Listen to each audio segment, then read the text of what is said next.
ప్రార్థన చేసుకుంటాం. ప్రియమైన పరలోకపు తండ్రి, పరిశుద్ధుడు నమ్మకమైన మా దేవ, మహోన్నతుడ, జీవాధిపతి యేసు ప్రభువా, మీకు స్తోత్రాలు చెల్లిస్తూ ఉన్నాం. ఆశ్చర్యకడవు, ఆలోచనకర్తవు, బలవంతమైన దేవుడవు, నిత్యుడగు తండ్రివి, సమాధానకర్త అధిపతి, మీ స్తోత్రాలు. వర్తమాన భూత భవిష్యత్ కాలం సర్వాధికారి దేవుడు ఉన్నందుకై స్తోత్రాలు. నిరంతరము ఏలినగు దేవుడు, నమ్మకమైన సత్య సాక్షిగా ఉన్నందుకై మీ స్తోత్రాలు చెల్లిస్తున్నాం. దయలు మాతను వారి వెంబడి వారి కార్యక్రమంగా జరుగుతున్న పరిచర్యను ఈ బైబిల్ సమయాన్ని దీవించండి, ఆస్వాదించండి. ప్రభా, ఇదైనా ఒకటి విశేషంగా నీ వాక్యం ద్వారా మాతో మాట్లాడుతున్నామని ప్రార్థిస్తున్నాం. వచ్చిన ప్రజలకి స్తోత్రాలు. ఇంకా రావాల్సిన ప్రజలు మార్గం మధ్యలో మీ ఏర్పాట్లో ఎవరున్నారో వారిని కూడా సకాలం నడిపించి మీరే మహిమ పొందండి. పాటలో సహాయం చేయండి. మరి బైబిల్ స్టడీలు కూడా తండ్రి మా నోటి మాటలు తండ్రి మా హృదయ ధ్యానం నీ దృష్టికి అంగీకారంగా చేయమని ప్రార్థిస్తున్నాను. తండ్రి సహాయం చేయండి. వాయిద్యాల సహాయపడండి. కరెంటు, మైకు, లైటు, లైవ్ సమస్తం కూడా మీ స్వాధీనించుకోండి. ఆయా విభాగాల్లో పనిచేసిన ప్రతి ఒక్కరికి కూడా రావాల్సిన దీవెన ఆశీర్వాదం చేకూర్చి మీరే మహిమ పొందవలసిందిగా ప్రార్థిస్తున్నాము. సహాయం చేయండి. ఆరంభిస్తుండగా మీరే మహిమ పొందమని, శత్రుని సిగ్గుపరచమని వందన స్తోత్రాలు చెల్లిస్తూ మీకు అప్పగించుకుంటూ యేసుక్రీస్తు వారి పరిశుద్ధమైన నామములో ప్రార్థించి వేడుకొనుచున్నాము తండ్రి, ఆమేన్.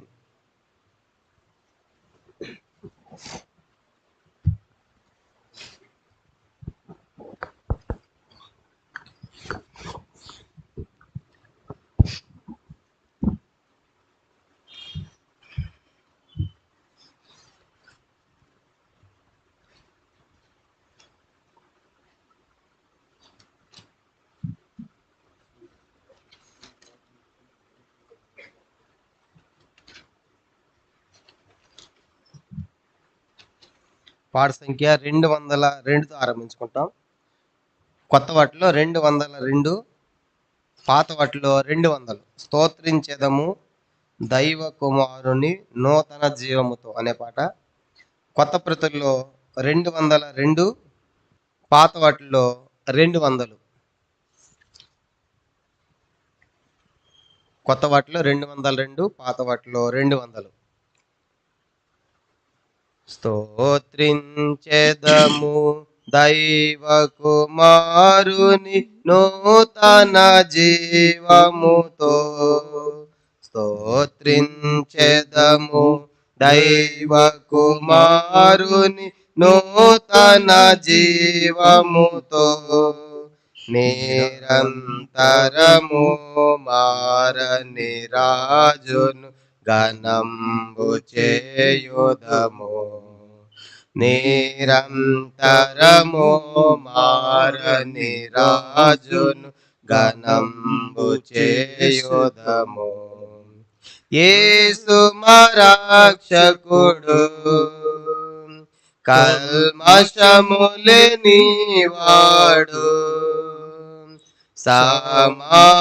సమస్తమును కలిగిన యేసు ప్రభునకే హల్లెలూయా.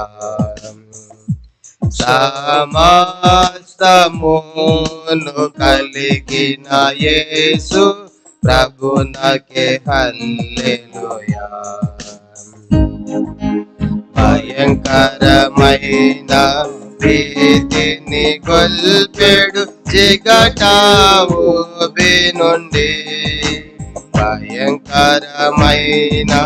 ప్రీతిని గొల్పెడు చిగటావు నుండి, బలమైన హస్తముతో నన్ను ఎత్తి మందపై స్థిరపరచిన్, బలమైన హస్తముతో నన్ను ఎత్తి మందపై స్థిరపరచిన్. యేసు మా రక్షకుడు, కల్మషములేనివాడు,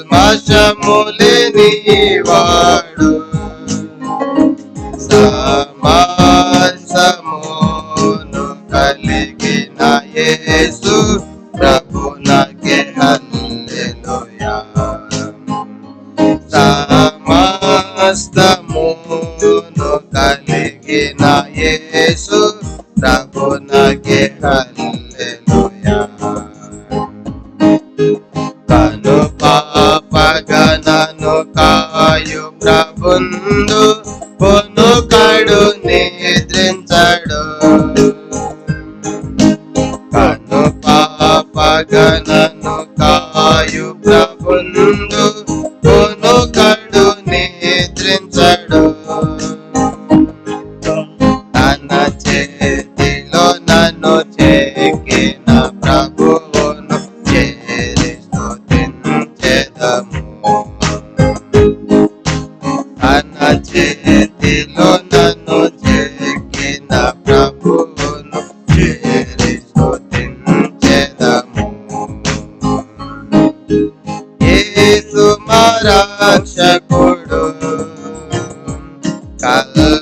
కల్మషములేని వాడు సమస్తమును కలిగిన యేసు ప్రభునకే హల్లెలూయా. సమస్తమును కలిగిన యేసు ప్రభునకే హల్లెలూయా. తల్లి తండ్రియు ఎడబాసినను విడువక కాయును. తల్లి తండ్రియు ఎడబాసినను విడువక కాయును. ఎల్లప్పుడు నేను భజించెదను వల్లభుడేసు ప్రభును.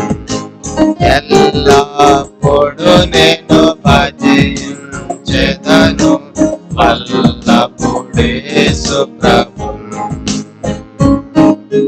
యేసు మా రక్షకుడు కల్మషములేని వాడు సమస్తమును కలిగిన యేసు ప్రభునకే హల్లెలూయా. సమస్తమును కలిగిన యేసు ప్రభునకే హల్లెలూయా. ఆత్మీయ పోరాటమునకు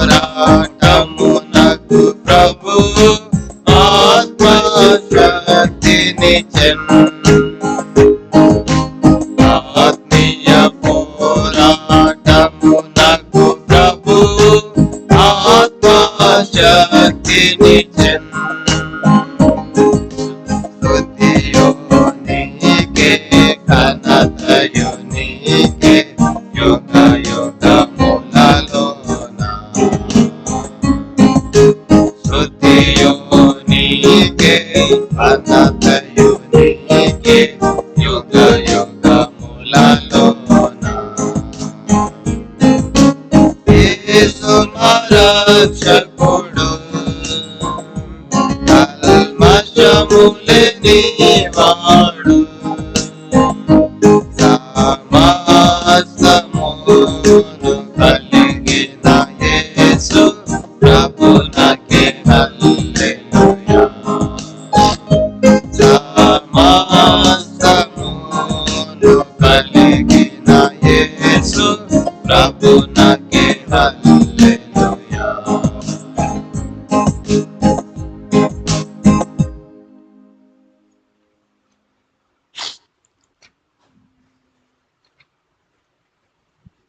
పాట సంఖ్య 282. కొత్త వాటిలో 282, పాత వాటిలో 279. ఎటువంటి యాగంబు చేసితివి యేసు నీ వలె నేనుండ నా కొరకై.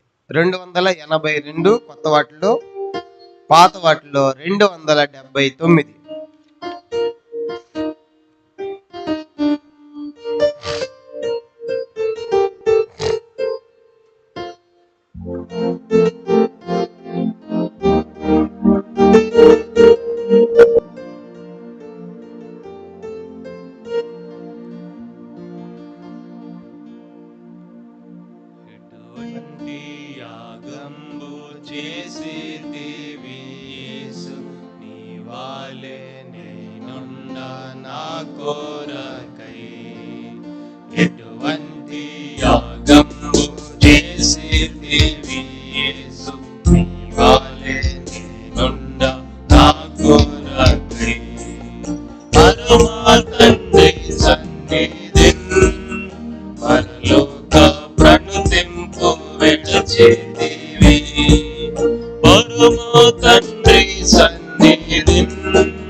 పశువుల తొట్టిలో పారుండియు ఎటువంటి యాగము చేసితివి నా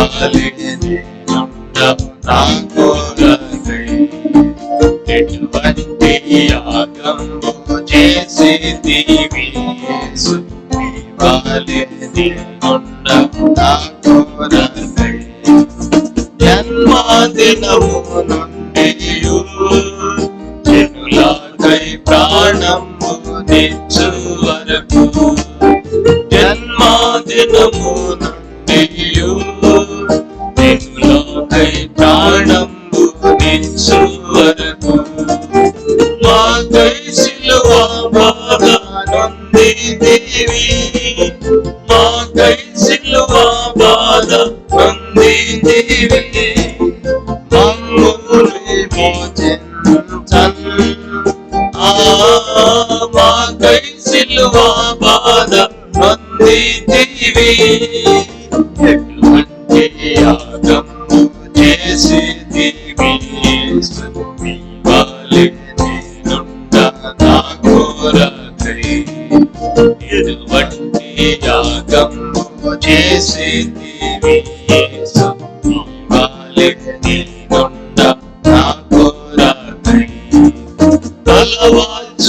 తలవాల్చుటకైనను స్థలమిలలో లేనే లేకుండే తలవాల్చుటకైనను స్థలమిలలో లేనే లేకుండే నీకు నీ అడుగు జాడలలో నేనుండను నీ అడుగు జాడలలో నేనుండను నా ముందు వెళ్ళితివి నీ అడుగు జాడలలో నేనుండను ఎటువంటి యాగము చేసితివి నా కొరకై ఎటువంటి యాగము చేసితివి నా కొరకై తమ తల్లిదండ్రులను తమ సొంత వాటిని విడిచిపెట్టి తమ తల్లిదండ్రులను తమ సొంత వాటిని విడిచిపెట్టి నీ సిలువ మోయు వారెల్లరును నీ సిలువ మోయు వారెల్లరును నీ మహిమ చూచెదరు నీ సిలువ మోయు వారెల్లరును ఎటువంటి యాగము చేసితివి నా కొరకై ఎటువంటి యాగము చేసితివి నా కొరకై నీ శ్రమలు బాధలేగా నీ మహిమలోనికి తెచ్చే నిన్ను నీ శ్రమలు బాధలేగా నీ మహిమలోనికి తెచ్చే నీకైనా జీవమెల్లానియాను నీకైనా జీవమెల్లానియాను నీ శ్రమలే కోరేదన్ నీకైనా జీవమెల్లానియాను ఎటువంటి యాగము చేసితివి నా కొరకై ఎటువంటి యాగము చేసితివి నా కొరకై ఆనందమీవేగా నా ప్రభువా నాకిలలో వేరేవలదు నాయానందమీవేగా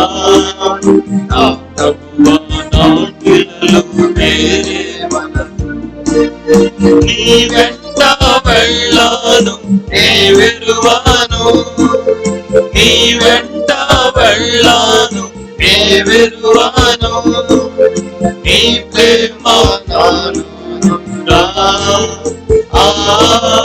నీ వెంట వెళ్ళాను నే విరువాను ఎటువంటి యాగము చేసింది యేసు వాలే నేనున్న నా కొరకై ఎటువంటి యాగము చేసింది యేసు వాలే నేనున్న నా కొరకై.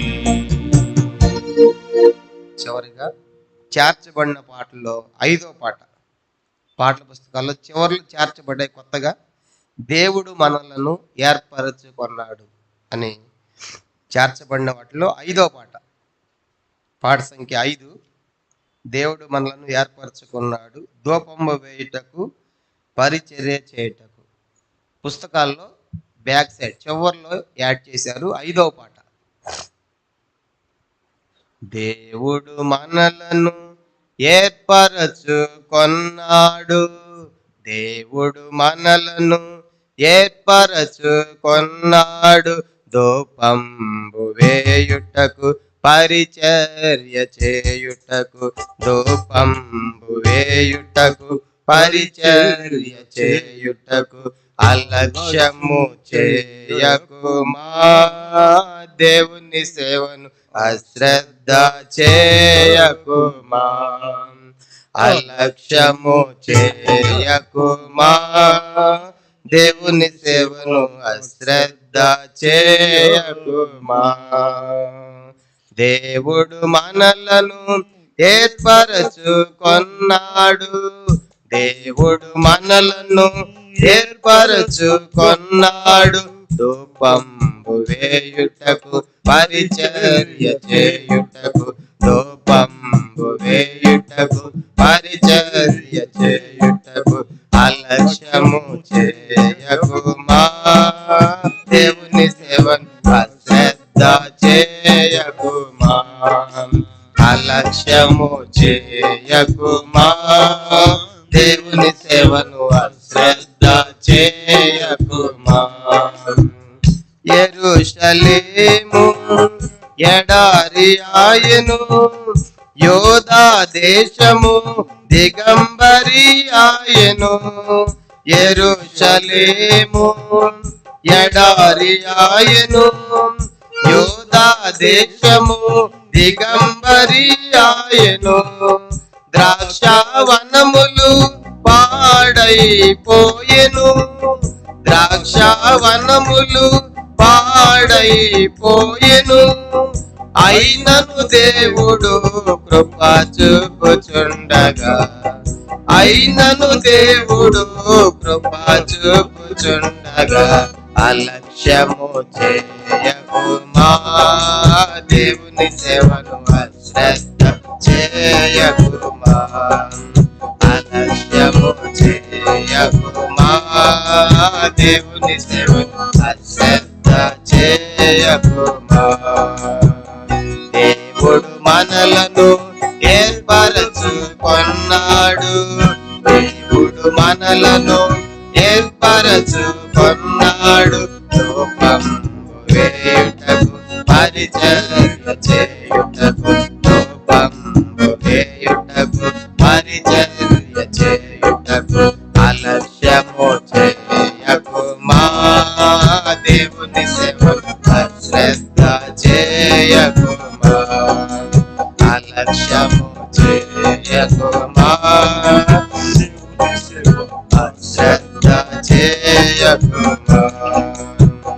విధేయులయ్యుండు క్రీస్తు దాసులారా, దేవుని చిత్తమును ఇలలో జరిగించుచు.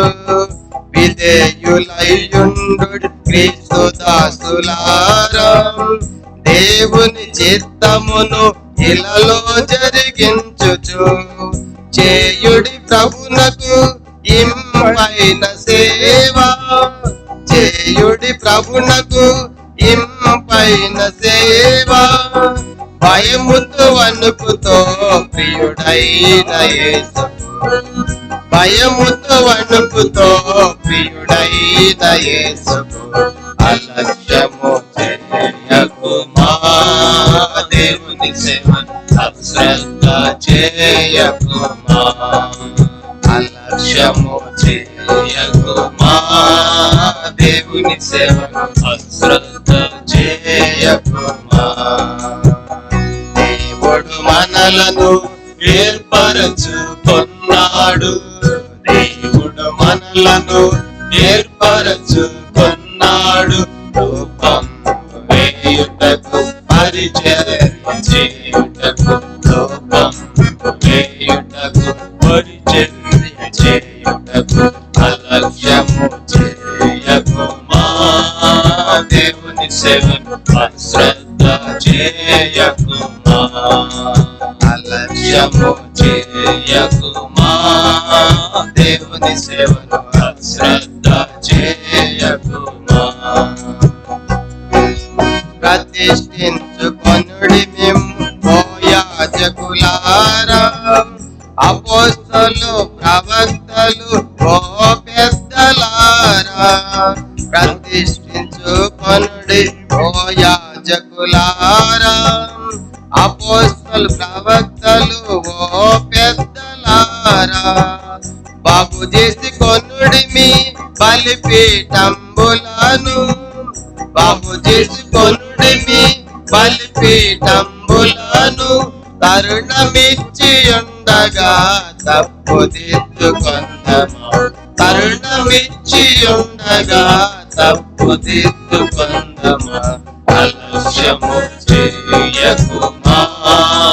దేవుని సేవ అశ్రద్ధ చేయకుమా. అలక్ష్యము చేయకుమా.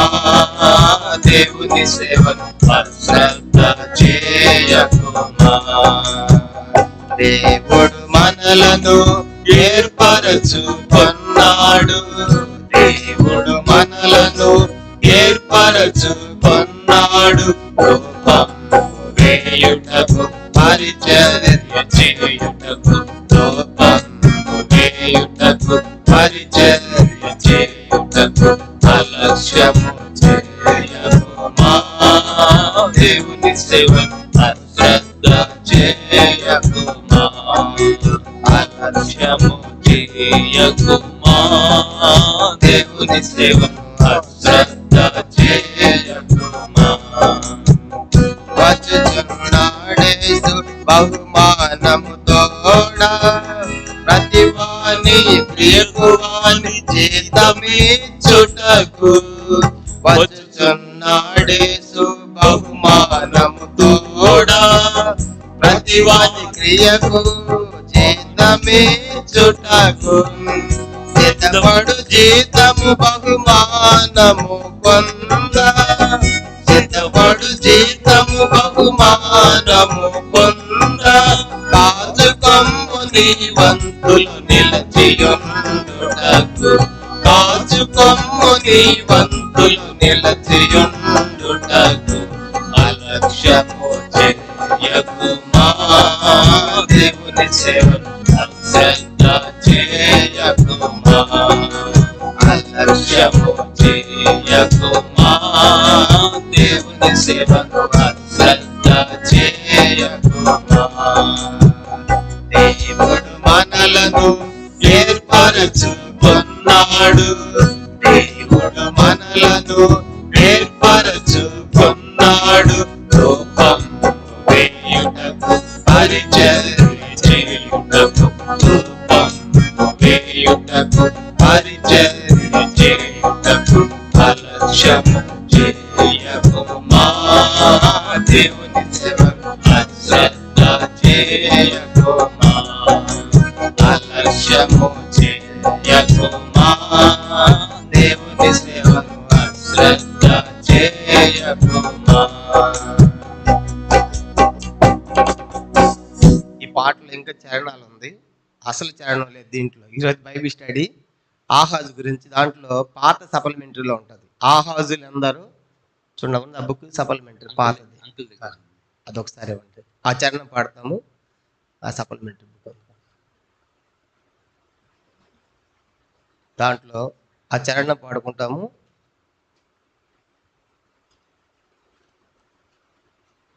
రెండో చరణం దీంట్లో ఆహాబులెందరో అక్రమములు చేసిరి, ఆహాజులెందరో మందిరములు మూసిరి. ఆ రెండో చరణము మరి పాడతాం మనం. రెండో చరణం. దేవుడు మనలను ఏర్పరచుకున్నాడు,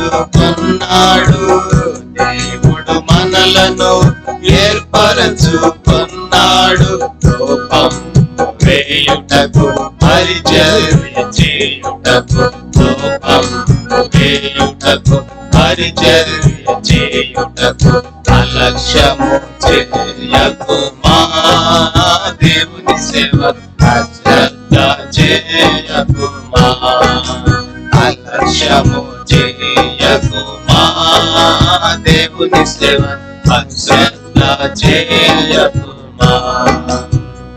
ఆహాబులెందరో అక్రమములు చేసిరి, ఆహాజులెందరో మందిరములు మోసిరి, ఆహాబులెందరో అక్రమములు చేసిరి, ఆహాజులెందరో మందిరములు మోసిరి, కొరాహులెందరో తిరుగుబాటు చేసిరి, కొరాహులెందరో తిరుగుబాటు చేసిరి, అయినను దేవుడు దయ చూపుచుండగా, అయినను దేవుడు దయ చూపుచుండగా, అలక్ష్యము చేయకుమా దేవుని సేవ, అశ్రద్ధ చేయకుమా, అలక్ష్యము చేయకుమా దేవుని సేవ, అశ్రద్ధ చేయకుమా. దేవుడు మనలను ఏర్పరచుకున్నాడు, దేవుడు మనలను ఏర్పరచుకున్నాడు, రూపం వేయుటకు పరిచర్య చేయుటకు, రూపం వేయుటకు పరిచర్య చేయుటకు, అలక్ష్యము చేయకుమా దేవుని సేవ, అశ్రద్ధ చేయకుమా, అలక్ష్యము చేయకుమా దేవుని సేవ, అశ్రద్ధ చేయకుమా.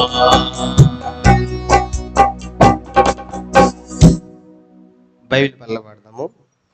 భలే భలే మాట బంగారు మాట, భలే భలే మాట బంగారు మాట, బైబిల్లో మాట యేసు మాట, భలే భలే మాట బంగారు మాట, బైబిల్లో మాట యేసు మాట, నా జీవితాన నీ జీవితాన మరువని మాట యేసు మాట, నా జీవితాన నీ జీవితాన మరువని మాట యేసు మాట, భలే భలే మాట బంగారు మాట, బైబిల్లో మాట యేసు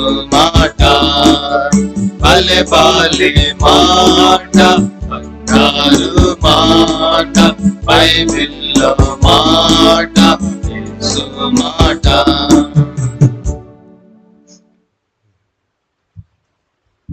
ప్రార్థన చేసుకుంటాం.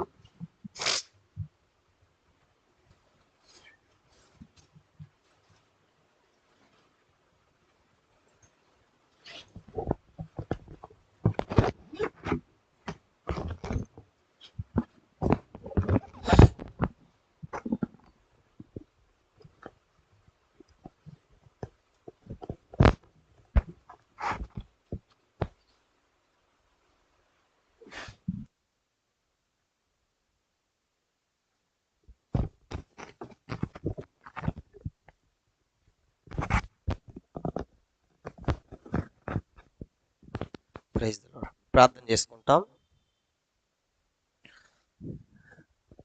పరలోకమందున్న మా తండ్రి, పరిశుద్ధ దేవ, జీవాధిపతి యేసు ప్రభువా, మీకు స్తోత్రాలు చెల్లిస్తూ ఉన్నాం.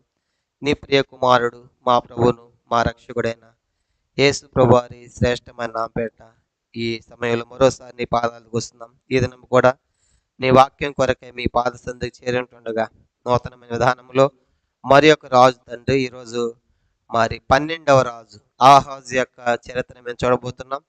అది కూడా ఎంతో దీవెనకరంగా చేయమని, నీ వాక్యం ద్వారా చేరి వచ్చిన ప్రతి ఒక్కరితో మాట్లాడమని, ఇవన్నీ ప్రభా కథలు కాదు, వాస్తవములు, యథార్థ సంఘటనలు, వాస్తవ గాథలు, నిజ సంఘటనలు, చరిత్రలు కాబట్టి జరిగిన సంగతులు. కాబట్టి ఇవన్నీ కూడా యుగాంతమందున మాకు బుద్ధి కలగాలని, దృష్టాంతములకు సంబంధించిన సంగతులు మీరు రాయించి పెట్టినందుకై స్తోత్రాలు. కాబట్టి ప్రభు అన్నీ కూడా మేము విన్నప్పుడు మేము కూడా దేవుని మందిరము సేవ మరి అలక్ష్యం చేయకూడదని ప్రభు ఏర్పరచుకున్నామని మేము పాడుతూ వచ్చాం. ఇక్కడ అలాగే మేము కూడా జాగరూకమైన జాగ్రత్త మెలగగలిగి జీవించడానికి సహాయపడమని వందనాలు చెల్లిస్తూ మీకు అప్పగించుకుంటూ యేసుక్రీస్తు నామమున ప్రార్థించి వేడుకొనుచున్నాము తండ్రి, ఆమేన్. పిల్లలు, మనం ఇప్పటికే దాదాపుగా మరి 11 మంది రాజుల చరిత్రలు మనం ధ్యానం చేశాం. మొత్తం ఎంతమంది రాజులు అని చెప్పాము? మొత్తము టోటల్ ఇశ్రాయేలు యోధా రాజులు మొత్తం ఎంతమంది? 40. టోటల్ ఎంతమంది? 42 మంది రాజులు. చెప్పండి ఎంతమంది అంట? టోటల్గా 42 మంది రాజులు. కనుక వాటిలో ఇప్పుడు అయింది మనకు 12 మంది రాజులే. ఇంకెంతమంది ఉన్నారు చెప్పండి? 42లో 12 10 ఎంత? 30 మంది రాజులు ఉన్నారు. కానీ ఆ 30 మంది రాజులు భయపడాల్సిన పని లేదు. 30 క్లాసులు అయితే అవ్వు. ఎందుకంటే ఇశ్రాయేల్ రాజుల చరిత్రలు చాలా చిన్నవి. కాబట్టి ఇశ్రాయేల్ రాజులు చెప్పేటప్పుడు ఒక్కొక్క రాజే 2 రాజులు, 2 మంది లేదా 3 గురించి కూడా ఒకరోజు చెప్పేస్తాం. కాబట్టి వీళ్ళంత త్వరలోనే ముగించడానికి ప్రయత్నం చేస్తాం. యోధా రాజుల చరిత్రలు చాలా పెద్దవి. కాబట్టి నిజంగా సౌలు చరిత్ర చిన్నదా, దావీదు చిన్నదా? కనుక సొలొమోను చిన్నదా? పెద్ద పెద్దయే. కానీ ఒక క్లాస్లో అంతా కూడా సారాంశంగా మనకు చెప్పబడుతుంది. దాదాపు ఆల్మోస్ట్ అన్ని విషయాలు కూడా కవర్ అయ్యే విధంగా. కాబట్టి మనం అలాగే మనం చూస్తాం. కాబట్టి మొత్తం 42 మంది రాజుల్లో మనం ఇప్పుడు 11 మంది రాజులు చూసాము. మరి మీకు పదే జ్ఞాపకం చేస్తున్నాం. మొదటి రాజు ఎవరు చెప్పండి? మొదటి రాజు ఎవరు? సౌలు. సౌలు తర్వాత రాజు అయింది ఎవరు? దావీదు తర్వాత సొలొమోన్ తర్వాత రెహబాము రాజు అయ్యాడు. రెహబాము తర్వాత రాజ్యము 2గా విడిపోయిందిగా చూసాం. అది ఇశ్రాయేల్ రాజ్యం అని, తర్వాత యోధా రాజ్యం అని. కనుక యోధా రాజ్యములో మరి యోధా రాజ్యం దాదాపుగా 20 మంది రాజులు పరిపాలించారు. చెప్పండి ఎంతమంది అంట? కనుక ఇది యోధా, ఇది ఇశ్రాయేలుగా విడిపోయింది రెహబాం టైంలో. దీన్ని 20 మంది రాజులు పరిపాలించారు. దీన్నేమో 19 మంది రాజులు పరిపాలించారు. ఇవేమో 2 గోత్రాలు, ఇవేమో 10 గోత్రాలు. ఇది ఉత్తర రాజ్యము, ఇదేమో దక్షిణ రాజ్యం. ఇలాగూ విభాగించబడి దీంట్లో ఇప్పటికి 12 మంది రాజులు చూసాం. మొదటి రాజు ఎవరు చెప్పండి? మొదటి రాజు విడిపోయిన తర్వాత ఇక్కడ మొదటి రాజు రెహబాము. తర్వాత రెహబాము కుమారుడైన అబియాము, తర్వాత అతని కుమారుడైన ఆస, తర్వాత అతని కుమారుడైన యెహోషాపాతు, అతని కుమారుడైన యెహోరాము, ఆ తర్వాత యెహోరాము తర్వాత అతని కుమారుడైన అహజ్య పరిపాలించాడు. అహజ్య తర్వాత రాజ్యం వెళ్ళడానికి ఎవరు లేరు కాబట్టి ఎవరెక్కారు సింహాసనము? అతల్య ఎక్కింది. అతల్య తర్వాత మనవడు ఎక్కాడు. ఏం పేరు? ఆయన పేరు యోవాషు అని చూస్తాం. యోవాషు తర్వాత మళ్ళీ అతని కుమారుడు అమజ్య, ఆ తర్వాత అమజ్య తర్వాత ఉజ్జియా తర్వాత 11వ రాజు యోతాము. కనుక యోతాము 11వ రాజు ఎవరు? యోతాము. అది మనం గత వారం చూసాం. యోతాము గురించి అతని 11వ రాజుగా మనం చూసాం. మరి యోతాము గురించి మనం చూసినప్పుడు పోయిన వారము యోతాము చరిత్రలో కొన్ని సంగతులు చెప్పాం. యోతాము అంటే అర్థం ఏంటంటే యెహోవా శక్తిమంతుడు అని అర్థం చూసాం. లేకుంటే యెహోవా బలపరుచును అని అర్థం కూడా ఉంది యోతాము అంటే. తర్వాత యోతాము 25 సంవత్సరాల వయసులో రాజ్యానికి వచ్చి 29 సంవత్సరాలు పరిపాలించినట్లుగా మనం చూసాం. తర్వాత మొత్తం బైబిల్లో 4 యోతాములు ఉన్నట్లుగా మనం గత వారం చూసాము. దాంట్లో మనం ధ్యానం చేసి యోతాము ఎవరంటే చెప్పండి ఎవరైనా? యోతాము క్షమించండి, యోతాం అంటే అర్థము యెహోవా పరిపూర్ణుడు అని అర్థం. క్షమించండి, యోతాం అంటే అర్థం ఏంటి? యెహోవా పరిపూర్ణుడు అని అర్థం. ఇతడు మరి మొత్తం దాదాపుగా 25వ సంవత్సరం రాజ్యానికి వచ్చాడు. 25 కనుక యోతాము 25వ సంవత్సరం రాజ్యానికి వచ్చి 29 సంవత్సరాలు పరిపాలించాడు. 20 సంవత్సరాల వయసులోకి వచ్చి, క్షమించండి 29 కదా, 16 సంవత్సరాలు మాత్రమే, 16 సంవత్సరాలు పరిపాలించాడు. వచ్చింది 25వ సంవత్సరం రాజు ఈ 16 సంవత్సరాలు పరిపాలించాడు. కానీ యోతాము యథార్థముగానే ఉన్నాడని చూసాం. చెప్పండి, యోతాము ఎలా ఉన్నాడంటే తన జీవితము యథార్థముగానే. కానీ ఒక పని చేయలేదు ఆయన. ఏం చేయాలంటే యెహోవా మందిరములోనికి ప్రవేశించలేదు. చెప్పండి, ఎందుకు ఆయన మందిరంలోకి వెళ్ళలేదు? చెప్పండి. చెప్పాను ఎందుకంట. యోతాము తండ్రికి ఏమైంది? మందిరంలోకి వెళితే కుష్ఠరోగం వచ్చింది కనుక మందిరంలోకి వెళ్ళి యాజకులు చేసిన పని ఆయన చేసినందుకు గాను తన మీదకి కుష్ఠరోగం వచ్చింది. కాబట్టి అమ్మ నేను మందిరంలోకి వెళ్ళని చెప్పేసి మందిరానికి దూరంగా ఉండి మందిరానికి కావాల్సిన వసతులను ఏర్పాటు చేశాడు. కావాల్సిన ఏమైతే కట్టాలు ఏర్పాటు చేయాలని చేశాడు, కానీ మందిరంలోకి వెళ్ళలేదు. కానీ అతడు యథార్థంగా ఉన్నాడని చూశాం. కానీ ప్రజలు ఏమైపోయారంటే యోతాము టైంలో ప్రజలందరూ కూడా మిక్కిలి దుర్మార్గముగా ప్రవర్తించడం చూశాం. కనుక మిక్కిలి దుర్మార్గం ప్రవర్తించడం అంటే దీంట్లో మొదటి కేటగిరీ ప్రజలు ఏమైపోయారు? పాపిష్టి జనముగా దారి తొలగిపోయారు, యెహోవాను విసర్జించడం చూసాం. రెండవది అధికారులు ఎట్లా ఉన్నారని చూసాము. అధికారులు లంచగొండలు అయిపోయారు, బహుమానాలు లంచాలు కలవడిపోయినారు చూసాం. మూడవది స్త్రీలు ఎట్లా ఉన్నారంట? వ్యభిచారులుగా అయిపోయారని చూసాం. నాలుగవది పురుషులు ఎట్లా ఉన్నారంటే త్రాగుబోతులుగా మద్యపానాసక్తులుగా అయిపోయారు, అలాగే చెడిపోయారు. కానీ యోతాము మాత్రం యథార్థంగా ఉండి దేవుని మందిరానికి సంబంధించిన ద్వారాలు కనుక ఎత్తి వాటిని కట్టించాడు. తర్వాత దేశ భద్రత కోసం ప్రాకారాలు కూడా నిర్మించడం చూసాము. తర్వాత అమ్మోనీల మీదకి యుద్ధానికి వెళ్ళి వారిని జయించి ఆర్థికంగా అభివృద్ధి చెందడం చూసాము. యథార్థతను బట్టి యోతాముకి యథార్థతను బట్టి దేవుడు యోతామును బలపరిచడం చూసాము. ఆ తర్వాత మరి యోతాము ఒక చిన్న యోతాము చేసిన ఒక చిన్న మిస్టేక్ ఏంటంటే పొరపాటు. ఏం తీసివేయాలని దేశంలో ఉన్నత స్థలాలు బలిపీడాలు తీసేవేది. కాబట్టి ప్రజలు ఆ చిన్నదాన్ని బట్టే మిక్కిలి దుర్మార్గంగా చెడిపోయారు. అతను యోతాము చనిపోయాడు. అతని తర్వాత ఇప్పుడు అతని కుమారుడైనటువంటి మరి 12వ రాజు ఎవరంటే ఆహాజు. చెప్పండి ఎవరంట? 12వ రాజు ఆహాజు యొక్క చరిత్ర మనము ఈరోజు ఈ ఆహాజు గురించి చూడబోతున్నాం. కనుక అతను కుమారుడైనటువంటి ఆహాజు రాజైనట్లుగా మనం చూస్తాం. ఆహాజు అంటే అర్థం ఏంటంటే, మనం ఆహాజు చరిత్రలోనికి వెళ్తున్నాం. ఇక ఆహాజు అంటే అర్థము భోక్త లేకుంటే సొత్తుగాడు అని అర్థం. కనుక ఆహాజు అంటే అర్థం ఏంటి? భోక్త లేక సొత్తుగాడు అని అర్థం అన్నమాట. ఆహాజు అంటే అర్థము భోక్త లేకుంటే సొత్తుగాడు అని అర్థాలు వస్తున్నాయి. తర్వాత మరి యోతాము యొక్క తండ్రి ఎవరు చెప్పండి? క్షమించండి, ఆహాజు యొక్క తండ్రి ఎవరు చెప్పండి? తండ్రి ఎవరు? యోతాము అని రాసుకోండి. కనుక తల్లి పేరు మాత్రం ప్రస్తావన లేదు కనుక తల్లి ఎవరు చెప్పలేదు, కానీ తండ్రి యోతాము అని రాసుకుంటాం. తర్వాత ఎంతమంది బైబిల్లో ఆహాజులు ఉన్నారంటే మొత్తముగా 2 మాత్రమే ఆహాజులు ఉన్నారు. మొదటి ఆహాజు ఇతడే. మొదటి ఆహాజు ఎవరు? యోతాము యొక్క కుమారుడు ఆహాజు అని రాసుకోండి. రెండవ ఆహాజు ఎవరంటే సౌలు వంశస్థులలో ఒకడు. మొదటి దినవృత్తాంతములు 8వ అధ్యాయంలో ఆ మాట చూస్తాం. 35వ వచనం చూడండి. మొదటి దినవృత్తాంతములు 8వ అధ్యాయము ఆ మాట చదువుతాము.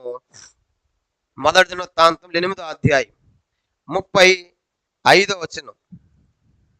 8:35 చూడండి.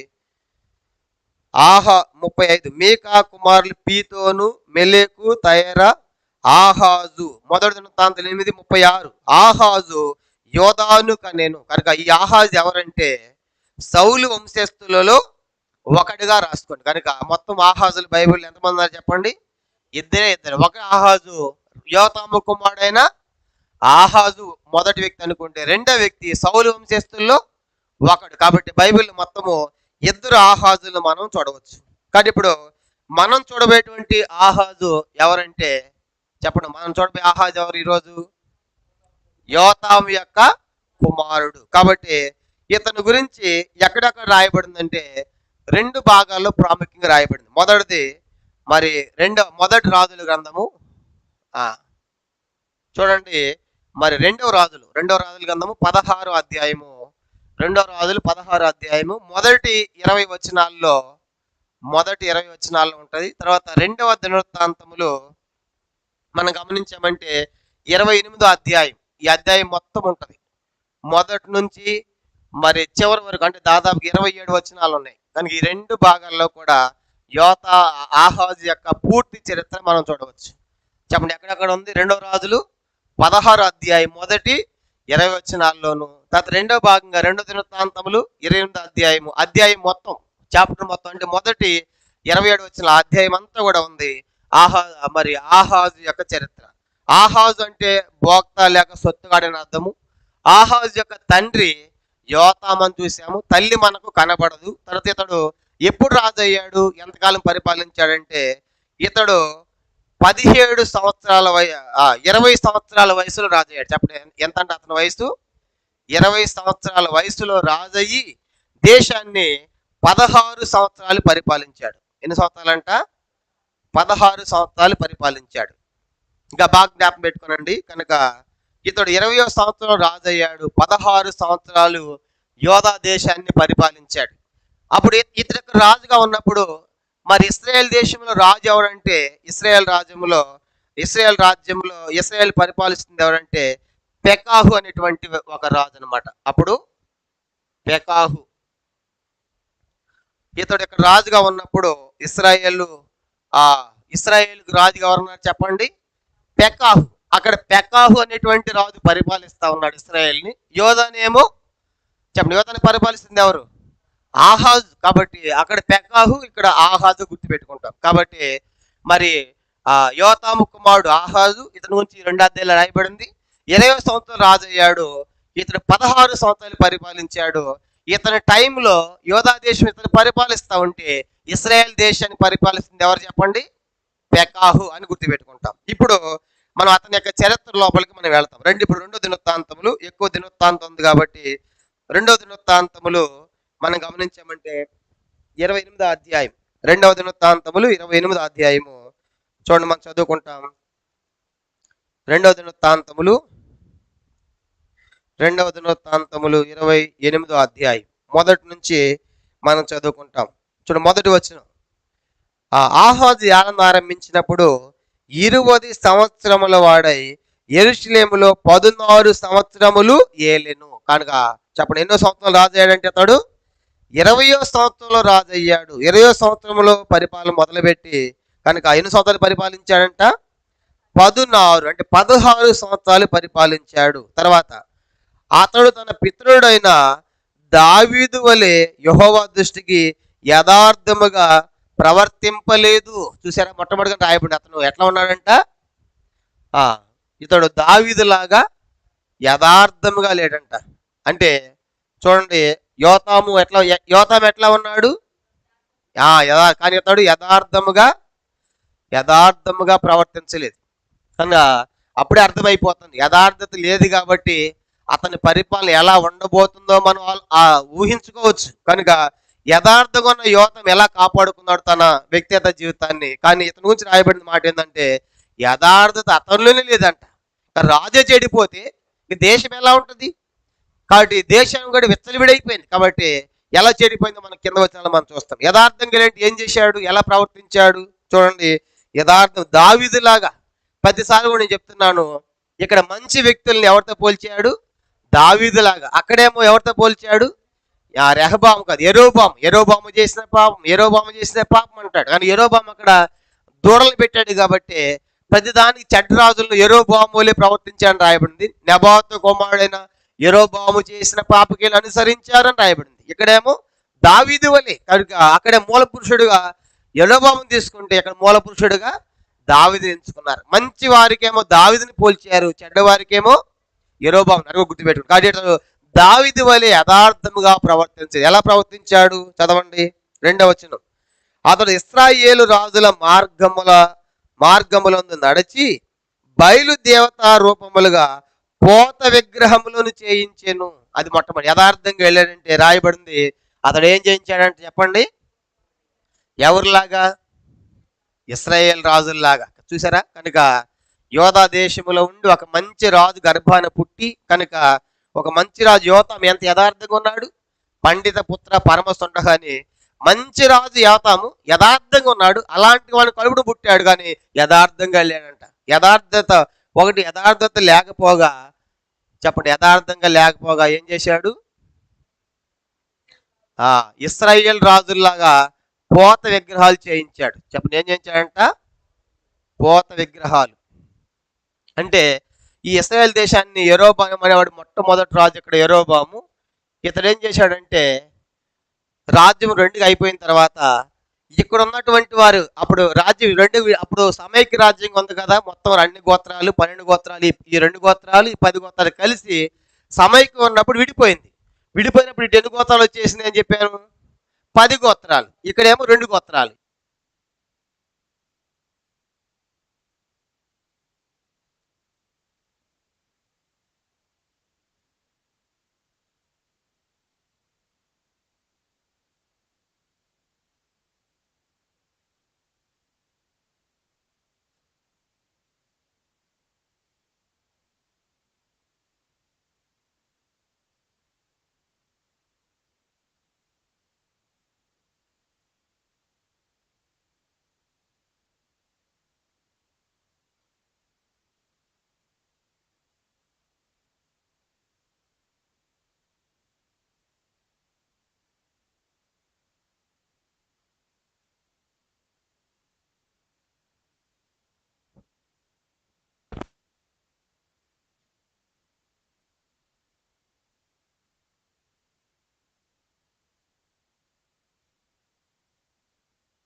ఇలాగా అనుసరించారు కానీ అని కూడా మనం చూసాం. కొంతమంది చరిత్రలో వారు మనం గమనిస్తూ వచ్చాం, కొంతమంది అలా.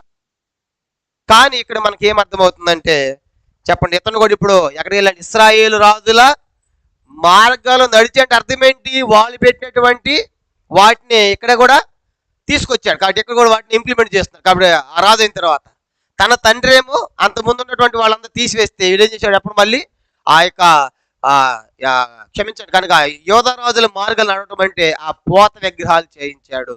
కాబట్టి ఎంత భయంకరమో చూడండి. ఒక మంచి రాజుకు పుట్టి యథార్థంగా లేకపోగా ఈ దేశంలో పుట్టి ఈ దేశంలో ఎరాబోం చేసేటువంటి ఆ పద్ధతులన్నీ కూడా ఎక్కడ తీసుకొస్తున్నాడు చెప్పండి? ఇప్పుడు ఏ దానిలో తీసుకొచ్చాడు? కనుక అది యథార్థంగా లేదంటే అదనమాట. యథార్థంగా లేకుండా ఇశ్రాయేలు మార్గాల్లో ప్రవర్తించాడు. ఇంకా చూడండి, నడిచి బయలు దేవతా రూపములుగా పోత విగ్రహములను చేయించాను. కాబట్టి ఇప్పుడు ఏం పెట్టించాడు చెప్పండి? ఇక్కడ కూడా పోత విగ్రహాల్లో బయలు దేవతను ప్రతిష్ఠించాడు. బయలుదేవతను తీసుకొచ్చాడు విగ్రహాలు. కనుక అంటే దేవుని మందిరంతో సంబంధం లేకుండా చేస్తున్నాడు. కాబట్టి యథార్థంగా లేడు. రెండవదిగా ఇశ్రాయేలు మార్గాల్లో ప్రవర్తిస్తున్నాడు. వాళ్ళు ప్రవర్తించినట్లుగానే పోత విగ్రహాలు చేయించాడు. తర్వాత మరి చేయించిన తర్వాత ఇశ్రాయేలు మార్గం నడుస్తున్నాడంట. దేవతా రూపాలుగా వాటిని చేయించాడు, వాటిని నిలబెట్టాడు. తర్వాత చూడండి మూడవ వచనం చూడండి. మరియు అతడు బెన్ హిన్నేము లోయందు దోపం వేసిన ఇశ్రాయేలు ఎదుటి నుండి యెహోవా తోలివేసిన జనముల హేయక్రియల చొప్పున తన కుమారులను అగ్నిలో దహించెను. కాబట్టి వీళ్ళకి అన్యులకు ఒక పద్ధతులు ఉన్నాయి. కనుక అన్యులకు ఉన్న పద్ధతి ఏంటంటే ఆ అగ్నిలో ఏం చేస్తారంటే వారి పిల్లలను దహిస్తారు. చిన్న పిల్లల్ని తీసుకెళ్ళి అగ్నిలో వేస్తారు. అవి ఎవరు ఆచారాలు చెప్పండి? అవి అన్యజనుల యొక్క. మన దేశంలో కూడా మరి కొంతమంది సంఘ సంస్కరణలు చేసే వాళ్ళు రాకముందు మన దేశంలో పిల్లల్ని కూడా ఎక్కడ వేసేవాళ్ళు చెప్పండి? ఆ నదిలో పడేస్తే మీకు ఆ శాపం అంతా పోయిద్దని పుట్టిన పిల్లలు నదిలో పడేసేవాళ్ళు. ఇప్పుడు కూడా ఉన్నాయి అలాంటి పద్ధతులు కొన్ని ప్రాంతాల్లో. కానీ మాకు ఇలా ఎందుకు జరుగుతుంది ఇలా నష్టాలంటే వాళ్ళు చెప్తారు, మీ పుట్టిన పిల్లల్ని ఆ నీళ్ళలో పడేస్తారంటే ఈ శాపం అంతా పోతుందంటే పిల్లలు నీళ్ళలో పడేసే మూడు ఆచారాలు ఇప్పుడు కూడా ఉన్నాయి మన దేశంలో. అంత మాత్రమే వాళ్ళందరికీ లంకి బిందెలు ఉన్నాయి కనుక ఆ నిధంతా గోడ నిధి మీకు కావాలంటే మీ పిల్లల రక్తం అక్కడ చిందించాలంటే ఇలాంటివి మనం చూస్తూ ఉంటున్నాం కదా వార్తలు. కనుక పిల్లల్ని చంపుతున్నారు. అలాంటి ఆ పద్ధతులే అలాంటి ఆచారాలు ఎన్ని కూడా అన్ని జనుల ఏమైన ఆచారాలు అన్నమాట. పిల్లల్ని అగ్నిలో వేయటం కనుక చిన్న పసిపిల్లలు అంటే పుట్టిన పిల్లలు అగ్నిలో వేయటం ఎంత భయంకరం. కాబట్టి ఇప్పుడు దాన్ని ఏమన్నారంటే ఏం లోయ అంటే అది బెన్ హిన్నోము, దీనికే బెన్ హిన్నోము లోయ లేకుంటే హత్య లోయ అనే పేరు కూడా ఉంది. ఏ లోయ అంటే ఇది హత్య చేయటం కనుక ఆ లోయలు అగ్నిలో వేయటం అంటే చంపటమేగా అగ్నిలో వేస్తే కావటం. దాన్ని ఏమన్నారంటే హత్య లోయ అని కూడా పిలిచారు. ఇర్మియా గ్రంథము 19వ అధ్యాయం చూడండి. ఇర్మియా గ్రంథము ఈ బెన్ హిన్నోము లోయకి మరొక పేరు ఏంటంటే హత్య లోయ. ఇర్మియా గ్రంథము 19వ అధ్యాయము చదవండి 6వ వచనం. ఇర్మియా గ్రంథము 19వ అధ్యాయము 6వ వచనం చదువుకుంటాం. 6 ఇందును బట్టి యెహోవా సెలవిచ్చు మాట ఏదనగా రాబో దినముల్లో ఈ స్థలము హత్యలోయ అనబడును గాని తోఫేత్ అని అయినను బెన్ హిన్నోము లోయ అనేను పేరు వాడబడదు. కనుక ఆ బెన్ హిన్నోము లోయకి ఏ లోయని పేరంట హత్యలోయ. కాబట్టి ఇప్పుడు ఆ పుట్టిన పిల్లలందరినీ ఎక్కడేస్తున్నారు? అగ్నిలో వేస్తున్నారు. అగ్నిలో దహిస్తున్నారు. కనుక ఈ ఎవరి పద్ధతులు అంటే అన్యజనుల పద్ధతులు. దేవుడు ముందే చెప్పాడు వీళ్ళు కనాన్ దేశాలకు ముందే ద్వితీయోపదేశ కాండంలో చెప్పాడు ఇలాంటి పద్ధతులు ఉంటాయని. ద్వితీయోపదేశ కాండం 18వ అధ్యాయం ద్వితీయోపదేశ కాండము ఈ విషయం ముందుగానే దేవుడు చెప్పాడు వాళ్ళు. కనుక మీరు వెళతారు అక్కడికి ఆ యొక్క కనాన్ దేశము, అక్కడ అన్యజనుల పద్ధతులు మీరు చేయవద్దు. ద్వితీయోపదేశ కాండం 18వ అధ్యాయం డోట్రానమీ చాప్టర్ 18 చూడండి 10వ వచనం. ద్వితీయోపదేశ కాండం 18వ అధ్యాయము 10వ వచనం చదువుకుంటాం. ద్వితీయోపదేశ కాండం 18వ అధ్యాయం 10వ వచనం 9 చదువుకుంటే బాగుంటుంది. 9 నుంచి నీ దేవుడిని యెహోవా నీకు ఇచ్చిన దేశమున నీవు ప్రవేశించిన తర్వాత ఆ జనముల హేయ కృత్యములను నీవు నేర్చుకోకూడదు. అలాగ నువ్వు చేయకూడదు. ఆ దేశం వెళ్ళిన తర్వాత కనాలు వెళ్ళిన తర్వాత వాళ్ళు ఏం చేస్తున్నారు? 10వ వచనం తన కుమార్తెను అగ్నిగుండము దాటించి వాడినైనను శకునము చెప్పు స్తోదిగానైనను మేఘ శకునములను గాని సర్ప శకునములు గాని చెప్పు అనైనను చిల్లంగి వాడినైనను మాంత్రికునైనను ఇంద్రజాలుకునైనను కర్ణపిచాచమునగు వాడినైను దయ్యమధ్య విచారణ చేయవాడిని మీ మధ్య ఉండనీయకూడదు. వీటిని చేయి ప్రతివాడు యెహోవాకు హేయుడు. ఆ హేయులైన వాటిని బట్టి నీ దేవుని యెహోవా నీ ఎదుట నుండి ఆ జనములను వెళ్ళగొట్టుచున్నాడు. ఇప్పుడు అందరూ చూడండి, ఎందుకు మీకు కనాన్ దేశం ఇస్తున్నానంటే మీలేదో మంచోళ్ళని కాదు, వాళ్ళందరూ ఇలాంటి పనులు చేస్తున్నారు. కనాన్ దేశంలో ఉన్న వాళ్ళు ఏ పనులు అంటే పిలిచిన చదువుకున్నాం కనుక అవన్నీ చేస్తున్నారు. చెడ్డ పనులు చేస్తున్నారు కాబట్టి చెడ్డ కార్యాలు. నువ్వు ఆ దేశం పోయిన తర్వాత అవి నువ్వు నేర్చుకోకూడదు. ఎందుకు నేను వాళ్ళని వెళ్ళగొడుతున్నానంటే వాళ్ళు ఇలాంటి చెడు కార్యక్రమాలు చేస్తారు, వాళ్ళని వెళ్ళగొట్టి మిమ్మల్ని పెడుతున్నాను. మీరు వెళ్ళిన తర్వాత ఆ దేశంలో అలాంటివి చేయకూడదు అని దేవుడు ముందుగానే చెప్పాడు. కానీ ఇప్పుడు మనకు ఆహాజురావు చేసిన పని ఏంటంటే యథార్థంగా లేడు. 2 విగ్రహములను ఆ పోత విగ్రహాలు బయలు దేవతలను నిర్మించాడు, నిలబెట్టాడు. తర్వాత బెన్ హిన్నోములో అంటే తన కుమారులను అగ్నిలో వేస్తున్నాడు. చెప్పండి ఎవరు వేశాడంటే ఆహాజురావు తన కుమారులను అగ్నిలో వేశాడు. ఇది ఎవరి పద్ధతులు? అన్ని జనుల యొక్క ఆచారములు. ఆ లోయని ఏమన్నారు చెప్పండి? బెన్ హిన్నోము లోయ. దానినే మరొక పేరు ఏంటంటే హత్యలోయ. చిన్నపిల్లలు దాంట్లో వేసి చంపడం హత్యలోయ. అలాంటి పద్ధతులు ఇంప్లిమెంట్ చేస్తున్నాడు యోధా దేశంలో. ఇవన్నీ దేవుడు చూస్తా ఉంటే ఊరుకుంటాడు? ఇంకా చూడండి 2 దినవృత్తాంతములు 28వ అధ్యాయము 3వ వచనం చదువుకున్నాం కదా. యెహోవా తోలివేసిన జనముల హేయక్రియలు చూప తన కుమారుని అగ్నిలో దహించెను. ఆహాజు రాజు తన కుమారుని అగ్నిలో చంపేశాడు, అగ్నిలో వేసి దహించాడు పిల్లల్ని. అది చేయడమే కాదు 4వ వచనం 4 చూడండి.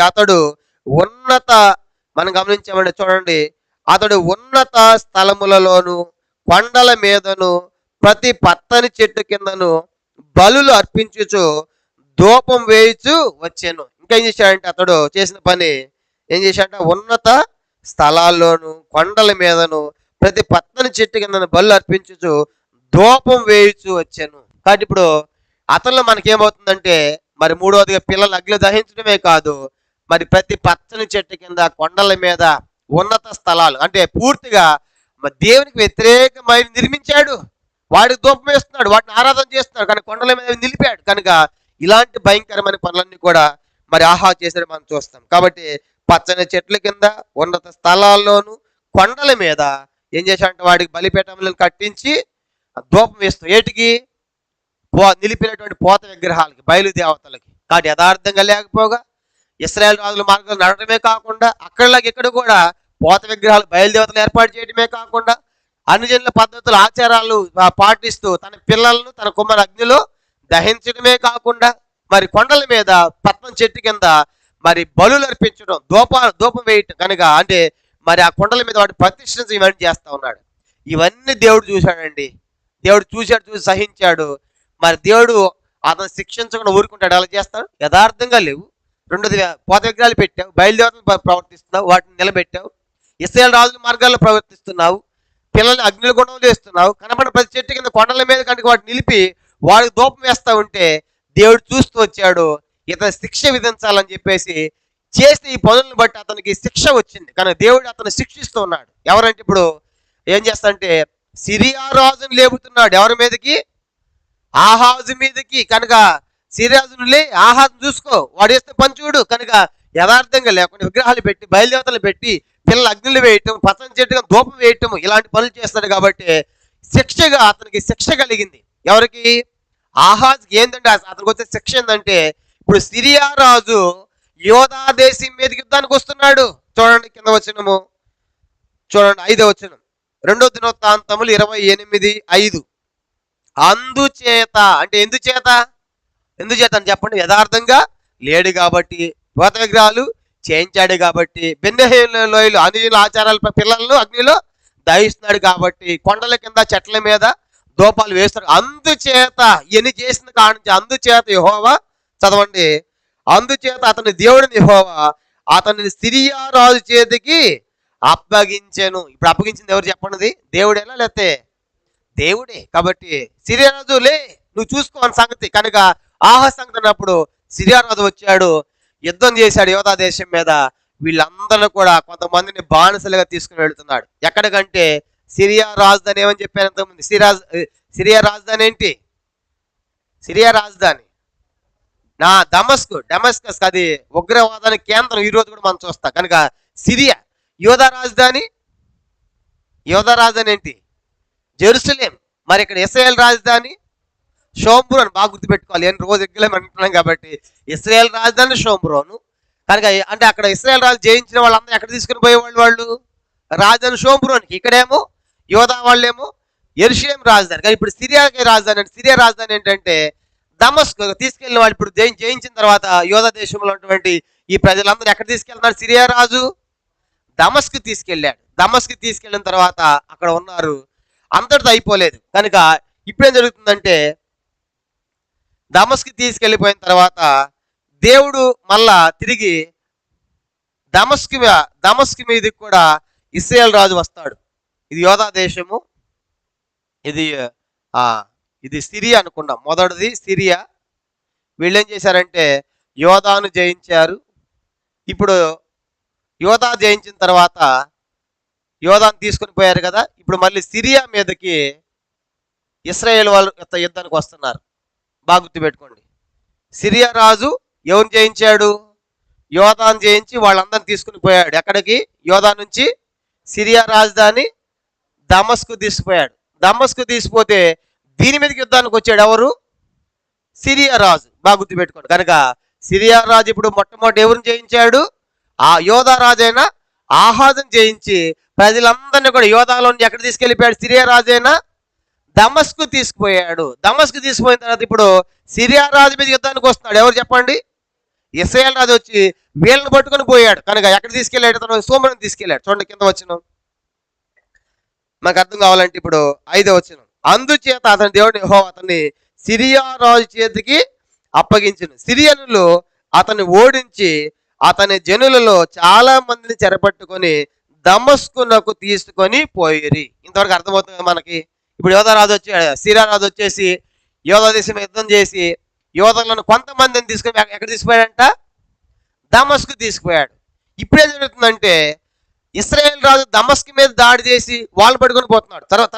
తర్వాత భాగం అతడును ఇశ్రాయేల్ రాజు చేతికి అప్పగింపబడును. అతడు అంటే ఎవరు? సిరియా రాజు. చెప్పండి, ఎవరంటే అతడంటే? సిరియా రాజు. కనుక అతడంటే సిరియా రాజు. ఇప్పుడు సిరియా రాజు ఏం చేశాడంటే సిరియా రాజు యోధాను జయించాడు. యోధాను జయించిన అతడు కూడా అంటే సిరియా రాజు కూడా మళ్ళీ దేవుడు ఎవరికి అప్పగించాడు చెప్పండి? ఇశ్రాయేల్ రాజుకి అప్పగించాడు. కన్ఫ్యూజ్ కావద్దు. కనుక ఇప్పుడు టోటల్ ఇప్పుడు యోధా వాళ్ళు ఎక్కడున్నట్టు? ఈ ఇశ్రాయేల్ యోధాలు ఉన్నటువంటి వారు చెరగపోయిన వాళ్ళు ఎక్కడి నుంచి ఎక్కడికి వెళ్ళారు? మొట్టమొదటి ఆడికి వెళ్ళారు దమస్కు. మళ్ళీ అక్కడి నుంచి ఆడకపోతున్నారు ఇశ్రాయేల్ దేశం. సోమని కదా తీసుకెళ్ళిపోయారు. ఎంతమందికి క్లియర్గా ఉంది కదా, ఇది మనకు అర్థమవుతుంది. కాబట్టి ఇప్పుడు టోటల్ చూడండి ఎన్ని తిప్పలో. ఈ తిప్పలన్నీ ఎవరిని బట్టి చెప్పండి? యోధా వాళ్ళకి ఆహాజుని బట్టి. కాబట్టి ఆహాజు అందుచేత అతను చేసిన పనిని బట్టి దేవుడు సిరియా రాజును లేపి యోధా మీదకి, యోధా వాళ్ళందరూ కూడా సిరియా రాజు దమస్కు తీసుకుపోతే అక్కడ తర్వాత మళ్ళీ ఇశ్రాయేల్ రాజు వచ్చేసి ఈ దమస్కు మీద దాడి చేసి వీళ్ళందరూ ఎక్కడ తీసుకుపోయాడు? ఇప్పుడు ఇశ్రాయేల్ దేశాన్ని వెళ్ళిపోయారు. కాబట్టి ఇప్పుడు టోటల్ ఇప్పుడు యోధా వాళ్ళంతా ఎక్కడ పోయినట్లు? సిరియా పోయి సిరియా నుంచి మళ్ళీ దమస్కు నుంచి ఇశ్రాయేల్ దేశాలు చేరారు. కనుక అట్లా అయిపోయిన తర్వాత ఏం జరిగింది చూడండి. ఇప్పుడు 6వ వచనం 2 దినవృత్తాంతాలు 28:6 చదవండి. రెమల్యా కుమారుడైన పెకాహు యోధావారిలో పరాక్రమశాలులైన 120,000 మందిని ఒక్కనాడు హతము చేశాను. కనుక ఇప్పుడు చెప్పండి, నా చెప్పాను ఇక్కడ రాజు ఎవరని చెప్పాను. ఇక్కడ ఇశ్రాయేల్ రాజు ఎవరు? పెకాహు. ఇశ్రాయేల్ ఎవరు చెప్పండి? పెకాహు. కానీ ఈ పెకాహు అనేవాడు ఈ సిరియా రాజు దమస్కు మీద దాడి చేసి కనుక ఒట్టే తీసుకొని పోలే వాళ్ళందరినీ. ఎంతమంది హతం చేశాడంటే చెప్పండి? 120,000 మందిని. కనుక 120,000 మంది ఒక్కనాడు చచ్చిపోయారంట. 120,000 మంది ఒక్కరు చచ్చిపోతే నిజంగా 120,000 మంది సమాధి చేయడానికి అవుతుందా? 120,000 మంది సమాధి చేయడానికి కూడా అవకాశము ఎన్ని గుంటలు తవ్వాలండి? 120,000 మంది అవ్వదు. అంతమంది ఒకసారి చచ్చిపోయారు. ఎవరంటే ఈ చనిపోయిన వాళ్ళందరూ ఎవరు చెప్పండి? యోధావారు. దాడి చేసింది ఎవరు? ఇశ్రాయేల్ రాజు పెకాహు. వీళ్ళిద్దరు సొంత సహోదరులే కదా. కానీ దేవుడు వాళ్ళకి అప్పగించాడు. కారణం ఏంటంటే శిక్షగా ఆహాజ్ చేసిన పనిని బట్టి శిక్షగా 120,000 మంది ఒక్కరోజు చంపేశాడు. అంతడు వదిలిపెట్టల. ఆ ఇశ్రాయేల్ రాజు ఏం చేశాడు చూడండి. ఇంకా ఎందుకు అలా జరిగిందంట చదవండి 6వ వచనం. వారు తమ పితల దేవుడిని యెహోవాను విసర్జించినందున వారికి గతి పట్టెను. చెప్పండి, ఈ గతి పట్టడం అంటే ఏంటి? వీళ్ళు ఈ సిరియా దేశం పోవటము, సిరియా నుంచి మళ్ళీ ఇశ్రాయేల్ పోవటము, ఇశ్రాయేల్ రాజు 120,000 మంది చంపటము. కనుక ఈ తిప్పలన్నీ ఎందుకు? ఈ గతి ఎందుకు పట్టిందంట? వారు యెహోవాను తమ దేవుని యెహోవాను విడిచిపెట్టారు. దేవుడు కూడా విడిచిపెట్టాడు.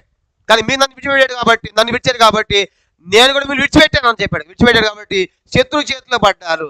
చూడండి ఎంత భయంకరమో. ఒక్కరోజు అంతమంది చంపాడంట. కాబట్టి ఇప్పుడు టోటల్గా యోధావారిలో 1,20,000 మంది చనిపోయారు. మిగతా వాళ్ళు దాసులుగా బానిసలుగా ఇప్పుడు ఏ దేశానికి పోయారు చెప్పండి? ఏ దేశానికి వెళ్ళారు? ఇశ్రాయేల్ దేశానికి వెళ్ళారు. కనుక అంత మాత్రమే. ఇది ముఖ్యమైన 120,000 మంది చంపటమే కాదు, ఇంకేం చేశాడంటే పెకాహు ఇశ్రాయేల్ రాజు చూడండి 7వ వచనం. పరాక్రమశాలి ఎఫ్రాయిముడకు జిక్రీ సంతతి వాడైన మైషేయను, సభాముఖ్యుడైన అజ్రికామును, ప్రధానమంత్రి అయిన ఎల్కానాను హతము చేసెను. ఇదిగాక ఇశ్రాయేల్ వారు తమ సహోదరులైన వీరిలో నుండి స్త్రీలేమి, కుమార్తెలేమి 2,00,000 మందిని చెర తీసుకొని పోయి మరియు వారి వద్ద నుండి విస్తారమైన కొల సొమ్ము తీసుకొని దాన్ని షోమ్రోనునకు తెచ్చిరి. చూడండి, కనుక 120,000 మంది చంపేశారంట. కనుక పరాక్రమశాలు అంటే యోధా సైన్యములో 120,000 చంపేసిన తర్వాత ఇశ్రాయేల్ రాజు ఇంకేం చేశాడంట? స్త్రీలు పిల్లలు వాళ్ళంతా ఎంతమంది ఉన్నారంట? 2,00,000 మంది. ఇప్పుడు ఎక్కడ పోయారు చెప్పండి? షోమ్రోను. అందరు చూడాలి. కనుక సిరియా రాజు యోధా మీద దాడి చేసి యోధా వాళ్ళందరి పట్టుకుని ఎక్కడ తీసుకెళ్ళాడు? సిరియా దమస్కు తీసుకెళ్ళాడు. తీసుకెళ్ళిపోయిన తర్వాత దేవుడు మళ్ళా ఈ దమస్కు రాజు అయిన సిరియా రాజు అయినటువంటి దమస్కు రాజు మీదకి ఎవరిని రేపాడు? దేవుడు ఇశ్రాయేల్ రాజుని పంపించి ఇక్కడ నుంచి వాళ్ళంతా ఇశ్రాయేలు రాజు వాళ్ళు జయించాడు, కానీ యోధావారిని జయించి 1,20,000 మంది చంపేసి 2,00,000 మందిని చెరగా తీసుకుని ఎక్కడ వచ్చాడు చెప్పండి ఇప్పుడు? సోమరం తీసుకొచ్చాడు. కాబట్టి వాళ్ళంతా దోచుకుని, కానీ ఇన్ని తిప్పలో ఇదంతా కారణం ఎవరంటే, దీని అంతా కారణం ఎవరు చెప్పండి? అహాబు చేసిన పని. కానీ ఇప్పుడు వాళ్ళంతా ఇప్పుడు వీళ్ళంతా ఎవరని చెప్పండి? ఇప్పుడు వీళ్ళు చంపేసింది ఎవరిని? సొంత సహోదరులే కదా. ఈ 2 గోత్రాలు, ఈ 10 గోత్రాలు 2 గోత్రాలు, వీళ్ళంతా ఎవరు సంతది? యాకోబు సంతే కదా. కనుక సహోదరులే కదా. కనుక చంపడమే కాకుండా వాళ్ళ దగ్గర నుండి దోచుకున్నారు. కనుక 1,20,000 మంది చంపారు. 2,00,000 మందిని వాళ్ళ దేశం తీసుకుని పోయారు. దేశం తీసుకుని పోయిన తర్వాత అనుకుంటున్నారు, మేము గెలిచాము కాబట్టి మీరంతా మాకేమవ్వాలి? దాసులు అవ్వాలి, బానిసలు అవ్వాలనుకుంటున్నారు. నిజంగా సొంత సహోదరులే కదా. బైబిల్ ధర్మశాస్త్రం చెప్పాడు, సహోదరులను సొంత వారిని దాసులుగా చేసుకోమన్నాడు దేవుడు. అన్యులను దాసులుగా చేయొచ్చు, కానీ నీ సహోదరులు ఎవరు దాసునిగా చేయకూడదు. ఇప్పుడు ఏం చేశారంటే, వాళ్ళు తీసుకెళ్ళి మేము గెలిచామన్నట్టుగా దాసులుగా చేయాలనుకుంటారు. మీరంతా మాకు దాసులు కావాలనుకుంటారు. అప్పుడు ఒక ప్రవక్త వెళ్ళి అంటాడు, ఎవరితో? ఇశ్రాయేలు వారితో. ఓ ఇశ్రాయేలు వారులారా, మీరే మంచివాళ్ళేం కాదు, కనుక యోధావారిని దేవుడు మాకు అప్పగించాడు కాబట్టి మేము 1,20,000 మంది చంపాము, 2,00,000 మందిని జయించి తీసుకొచ్చాము. మీరందరూ మాకు దాసులు కావాలని దాసులుగా చేసుకుంటారేమో జాగ్రత్త. మీ సహోదరులు ఎవరిని మీరు దాసులుగా చేసుకోకూడదు. మీరే మంచివాళ్ళేం కాదు, మీలో కూడా చాలా ఉన్నాయి లోపాలు. మీరు కనుక దాసులుగా చేసుకుంటే ఈ ఉగ్రత మీ మీద కూడా వస్తుందని చెప్పేసి ఒక ప్రవక్త ప్రకటిస్తున్నాడు. చూడండి, ఆ మాట చదువుకుంటాం. ఇప్పుడు సోమరానికి వచ్చారు. 9వ వచనం, 2వ దినవృత్తాంతములు 28వ అధ్యాయం 9వ వచనం చదవండి. యెహోవా ప్రవక్త ఓబేదు అని ఒకడు అచ్చట ఉండిను. అతడు షోమ్రోనికి వచ్చి సమూహం ఎదుటికి పోయి వారితో ఇలాగున చెప్పాను. షోమ్రోన్ అంటే ఇశ్రాయేలు రాజధాని కనుక వాళ్ళ ముందు చెబుతున్నాడు ప్రవక్త వెళ్ళి. ఏమని చెప్తున్నాడు? ఆలకించుడి, మీ పితరుల దేవుడు యెహోవా యోధా వారి మీద కోపించినందు చేత ఆయన వారిని మీ చేతికి అప్పగించెను. చాలా ఇప్పుడు చూడండి, ఆలోచించి అంటాడు ప్రవక్త అంటాడు, ఓ ఇశ్రాయేలు వారులారా, యోధా వారిని మీకు ఎందుకు అప్పగించాడంటే దేవుడు చెప్పండి, వీళ్ళ మీదకి ఏమొచ్చిందంట? దేవుని ఎందుకు వచ్చింది కోపము? ఆహాజ్ చేసిన పనిని బట్టి కోపం వచ్చి మీకు అప్పగించాం. వీళ్ళేం చేశారంటే ఆకాశమంతా రౌద్రముతో కోపంతో వాళ్ళు చంపారు. చూడండి, అమ్మాట అంటాడు చూడండి, దేవుడు వాళ్ళ కోపం అప్పగించాడు, మీరు ఆకాశము నంటునంత రౌద్రముతో వారిని సంహరించిద్రి. ఓ మేము వీర్లు సూర్యులు అని చెప్పి చంపేస్తారా అంత కోపంతో? ఇంకేమంటారు చూడండి, ఇప్పుడు మీరు యోధా వారిని యెరూషలేము కాపురస్తులను మీ కొరకు దాసులుగాను దాసురాండ్లను లోపరుచుకొని తలచి ఉన్నారు. మీ దేవుని యెహోవా దృష్టికి మీరు మాత్రం అపరాధులు కాక ఉన్నారా? మీరు మాత్రం మంచివాళ్ళ? యెహోవా మహోగ్రత మీ మీద రేగినది కనుక నా మాట ఆలకించి మీ సహోదరుల నుండి మీరు చెరపట్టిన వీరిని విడిచిపెట్టుడి. చూసారా? కాబట్టి ఇప్పుడు అంటాడు ఆ ప్రవక్త ఓబేదు అనే ప్రవక్త వచ్చి, ఇశ్రాయేలు వారులారా, ఎందుకు మీకు వీళ్ళు యోధావారి దాసులుగా వచ్చారంటే దేవుడికి వారి మీద ఏమైందంట? కోపం వచ్చింది, దేవుని ఉగ్రత వచ్చింది, యోహాను విడిచిపెట్టారు. కాబట్టి ఏదో మీకు అప్పగిస్తే మీరు మాత్రము చిన్నగా కొద్దిగా శిక్షించండి అంటే మీరేం చేశారు? ఆకాశమంతా రౌద్రంతో కోపంతో వాళ్ళు సమరించారు. మీరు మాత్రం అపరాధం కాకున్నారా? మీలో పాపము లేదా? మీలో మరి మంచులు అనుకుంటున్నారా? కాదు, జాగ్రత్త, వాళ్ళు మీ సహోదరులు. వాళ్ళు మీరు చంపటమే కాకుండా తీసుకొచ్చి ఏం చేయాలనుకోండి, మీరంతా వాళ్ళని దాసాన్ని చేసుకుంటారా? అట్లా చేసుకున్నారంటే ఇప్పుడు ఆ ఉగ్రత ఎవరి మీద దిగిపోతుంది? మీ మీదకి వస్తుంది. ఎందుకంటే ధర్మశాస్త్రం ఏముందంటే సహోదరులను దాసిగా చేసుకునకూడదనే మాట మనం బైబిల్లో మనం చూస్తాం. చూడండి, ఆ మాట మనం గమనించామంటే ఎవరు కూడా పిల్లలను దాసులుగా చేయకూడదు. ఆ మాట చూద్దాం. లేవియా కాండం 25వ అధ్యాయం. లేవియా కాండము 25వ అధ్యాయము. లేవియా కాండం 25వ అధ్యాయము చదువుకుంటాం. 39వ వచనం. లేవియా కాండము 25. లేవియా కాండము 25వ అధ్యాయం చూడండి, 39వ వచనం. లేవియా కాండం 25:39 చదవండి. నీ యొద్ద నివసించి నీ సహోదరుడు బీదవాడై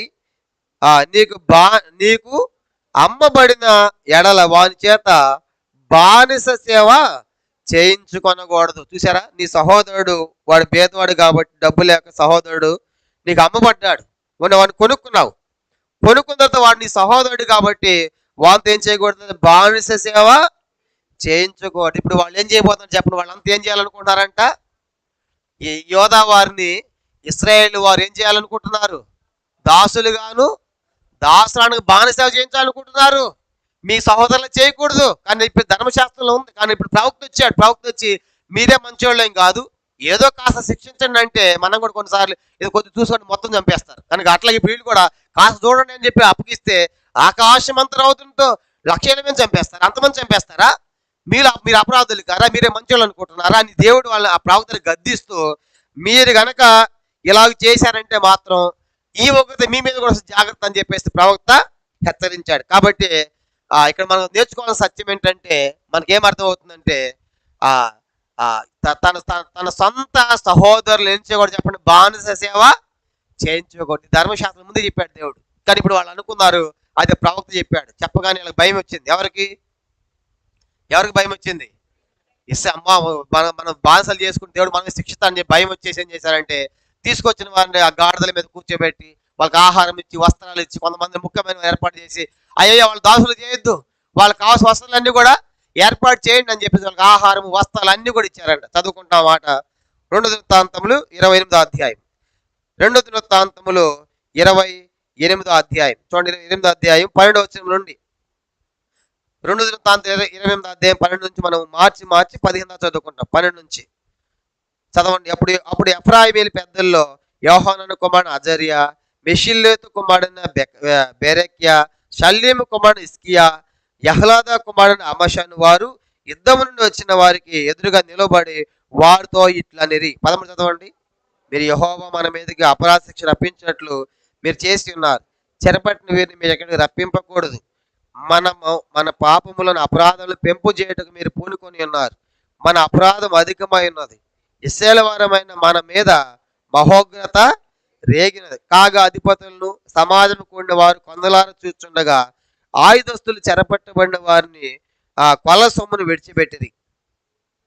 పేళ్లు ఉదయింపబడిన వారు అప్పుడు లేచి చెరపట్టబడిన వారి చేపట్టిన దోపుడు సొమ్ము చేత వాళ్ళు వస్త్రహీనులైన వారికి బట్టలు కప్పి వారికి వస్త్రములను పాదరక్షణలను ధరింపజేసి అన్నపానములు ఇచ్చి తలలకు నూనె పెట్టించి వారిలో బలహీనులైన వారిని గాడిద మీద ఎక్కించి ఖర్జవృక్షములు గల పట్టణమగు ఎరుకోకు వారి సహోదరులకు వారిని తోడుకుని వచ్చి తర్వాత వారు సోములకు మరలా వెళ్ళింది. కానీ ఇప్పుడు ప్రవక్త మాట విన్నారండి ఎవరు? ఇశ్రాయేలు వారు. మీరు కనుక సహోదరుని కానీ బానిసలు చేసుకున్నారంటే మాత్రము మీ మీద అవగతి రేగిదని కానీ ఆయన మాట విని ఆ ముఖ్యమైన పెద్దలు లేచి, అయ్యా ఎందుకు తీసుకొచ్చారు వీళ్ళందరినీ, మన మీద ఉగ్రత వచ్చింది, మన మీద అపరాధం, మనం దోషులు అయిపోతాం అని చెప్పగానే వాళ్ళు భయపడి పనిచేశారంటే అధిపతులంతా కూడా వారికి వస్త్రాలు ఇచ్చారంట, ఆహారం ఇచ్చారంట, తలకి నూనె పెట్టారంట. ఆ గాడిదల మీద అయ్యే మేము నడలేకపోతున్నాం అంటే గాడిదలు ఇచ్చి వాళ్ళు ఎక్కించుకున్నారంట.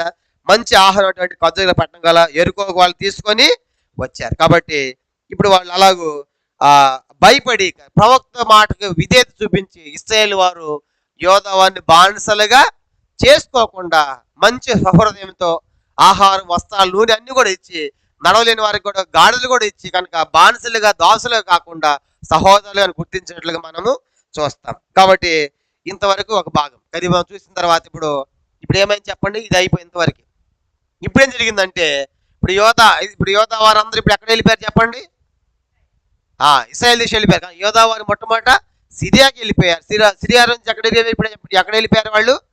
షోమ్రోనికి వెళ్ళిపోయారు. వెళ్ళిపోయిన తర్వాత ఇప్పుడు మళ్ళా యోధా దేశం మీదకి మళ్ళా మరొకరు తిరుగుబాటు చేస్తున్నాడు. చూడండి 16వ వచనం. ఆ కాలం ముందు ఏదోమీయులు మరలా వచ్చి యోధా దేశం పాడు చేసి కొందరిని పట్టుకొని పోగా, అందరు చూడాలి. ఇప్పుడు ఒక బ్యాచ్ వెళ్ళిపోయింది. ఒక బ్యాచ్ యుద్ధం చేసి ఒక బ్యాచ్ని పట్టుకొని పోయాడు. ఎవరు యుద్ధం చేసి తీసుకుపోయింది ఎవరు చెప్పండి? సిరియా రాజు దగ్గర నుంచి ఇస్రాయేల్. అట్లా యోధా దేశంలో కొంతమంది చెరగ వెళ్ళిపోయారు. మళ్ళీ ఇప్పుడు యోధా దేశం రెండోసారి దాడికి ఎవరు వస్తారు చెప్పండి? ఎదోమీయులు అంటే ఎవరంట? ఎదోమీయులు అంటే ఇంతకుముందు చెప్పా, ఎవరు సంతానం అని చెప్పాను? ఎదోమీయులు అంటే వెరీ గుడ్, బాగా చెప్పారు. ఎదోమీయులు అంటే ఏశావు సంతానం. కాబట్టి వీళ్ళంతా సహోదరులే, శత్రులాగా అయిపోయారు. కానీ వాళ్ళు చేసే పనులు బట్టి వీళ్ళు కూడా వాళ్ళు చేసిన దాన్ని బట్టి అట్లా విడిపోయినట్టుగా మనం చూస్తాం. ఇప్పుడు ఎదోమీయులు దేని మీద యుద్ధానికి వచ్చారంటే మళ్ళీ తిరిగి అప్పుడు రాజు ఎవరున్నారు? ఆహాజే. చెప్పండి ఎవరున్నారు? ఒక ట్రిప్ ఒక బ్యాచ్ వచ్చేసి సిరియారాజు ఎత్తుకొని పోయాడు వాడు, కానీ సిరియారాజు వాడి మీద సేనలు ఎత్తుకొని పోయాడు, అట్లా వెళ్ళిపోయారు కొంతమంది. ఇప్పుడు రెండవసారి మళ్ళీ ఎదోమీయులు మళ్ళీ తిరిగి ఎక్కడ దాడి చేస్తున్నారు చెప్పండి? యోధామి పాడు ఈ కొంతమంది ఎత్తుకొని పోయారు ఏదోము దేశానికి. పోయినప్పుడు అప్పుడు ఏం చేస్తాడంటే ఆహాజు, నాకు సహాయం చేయండి ప్లీజ్ అని ఎవరిని అడుగుతాడంటే అషూరు వారిని అడుగుతారు. చెప్పండి ఎవరంట? చదువుకుంటాం ఆ మాట. 17 ఆ కాలం మంది ఎదోమీయులు మరలా వచ్చి యోధా దేశం పాడు చేసి కొందరిని చెరపట్టుకుని పోగా రాజైన ఆహాజు తనకు సహాయం చేయడని అషూరు రాజులకు వర్తమానము పంపాను. చెప్పండి ఇప్పుడు ఎవరు సహాయం కోరుతున్నాడు చెప్పండి? ఆహాజు. ఏమన్నా బుద్ధి ఉందా? నువ్వు చేసిన పని ఏంటి ఆహాజు? ఎవరికి పుట్టావు? మీ తండ్రి ఎలా ఉన్నాడు? ఎంత యథార్థంగా ఉన్నాడు? దేవుని మంది ఎట్లా సేవ చేశాడు మీ తండ్రి యోతాము? అలాంటి వాడికి పుట్టి యథార్థంగా లేకుండా విగ్రహాలు లేపి నీ కుమారు అగ్నిలో దహించి పచ్చని చెట్లుగా ధూపం వేసి దేవుని కోపం పుట్టించి నీ దేశంలో ప్రజలందరినీ కూడా సిరియరాజు యుద్ధం చేసి దమస్కు తీసుకుపోవటము, అక్కడ నుంచి వాళ్ళు మళ్ళీ ఇశ్రాయేలు వాళ్ళు గెలిచి వాళ్ళు ఇశ్రాయేల్ తీసుకుపోవటము, 1,20,000 మంది చంపివేయటము, 2,00,000 మంది చెరలోకి పోవటము, దాసులుగా చేసుకుపోతే వద్దు వద్దని చెప్పేసి ప్రవక్త మళ్ళీ వాళ్ళు మాట్లాడి ప్రవక్త దాసులుగా చేయకుండా విడిపించబడటము. ఇవన్నీ చూస్తూనే ఉండి చూస్తాను ఇంకా మారవా, ఇంకా బుద్ధి తెచ్చుకోవా, ఇప్పుడైనా దేవుని దగ్గర రావా అన్నట్లుగా చూసినప్పుడు దేవుని దగ్గర దేవుని దగ్గర రాకుండా ఇప్పుడు మళ్ళా యోధోమీయులు యుద్ధం చేస్తా ఉంటే కనీసం ఇప్పుడైనా ఏం చేయాలి? ఆహాజు దేవుని దగ్గర రావాలి కదా. కానీ దేవుని దగ్గర రాకుండా ఎవరు సహాయం అడుగుతున్నారంట? అషూరు. ఎందుకంటే ఆ దినాల్లో అషూరు సామ్రాజ్యం చాలా బలమైన సామ్రాజ్యం. ఈరోజు మనం అగ్రరాజ్యాలు అంటున్నాం కదా, అగ్రరాజ్యం అమెరికా ఎట్లా ఉందో ప్రపంచ దేశాలన్నీ కూడా అగ్రరాజ్యం. ఆ దినాల్లో ఏ సామ్రాజ్యము గ్రేట్ అంటే గొప్పదంటే ఆ దినాల్లో ఈ దినాల్లో అషూర్ అనమాట. చెప్పండి ఏదంట? అషూరు చాలా బలమైన సామ్రాజ్యం. అప్పటికి అవి అషూరు చాలా దేశాలు జయించింది కనుక చాలా దేశాలు జయించి బలమైన సామ్రాజ్యం ఉంది. అషూర్ తర్వాత పుంజుకున్న దేశం ఏంటంటే సామ్రాజ్యము బబులోను సామ్రాజ్యం. చెప్పండి ఏదంటే అషూర్ తర్వాత 2వ ప్లేస్ లో ఉంది బబులోన్. కాబట్టి హైయెస్ట్ మొదటి స్థానంలో అషూర్ ఉంది. కాబట్టి ఇప్పుడు ఏం చేస్తాడంటే ఇతడు ఎవరు సహాయం అడుగుతున్నాడు? అయ్యా ఇప్పుడు ఒకడు వచ్చాడు, సిరాజు వచ్చాడు, వాడు దోసుకుని పోయాడు, వాడిపోయాడు, మళ్ళీ ఇప్పుడు ఎదోమీయులు వస్తున్నారు కనుక ప్లీజ్ మాకు సహాయం చేయండి అని దేవుని అడగకుండా అషూర్ రాజు కబురు పెట్టాడు. అప్పుడు అషూర్ రాజు ఏం చేసి చూడండి వచ్చాడు కానీ బాధ పెట్టాడు. ఇతనేం బలపరచాలి వచ్చాక బాగా బాధ పెట్టి వెళ్ళాడంట. కింద వచ్చిన 17 రాజుని ఆహాజు తన సహాయం చేయడం అషూరు రాజులకు వర్తమానం పంపెను. ఫిలిస్తీయులు షెపేలా ప్రదేశంలోని పట్టణములన్నిటి మీదను యోధా దేశమునకు దక్షిణ దిక్కునున్న పట్టణముల మీద పడి బెత్షెమెషును, అయ్యాలోను, గెదెరోతును, షెకోను దాని గ్రామములను, తిమ్నాను దాని గ్రామములను, గిజ్జోను దాని గ్రామములను ఆక్రమించుకొని అక్కడ కాపురముండిరి. ఇప్పుడు ఒకళ్ళు కాదంట కనుక ఇప్పుడు దాడి చేస్తుంది.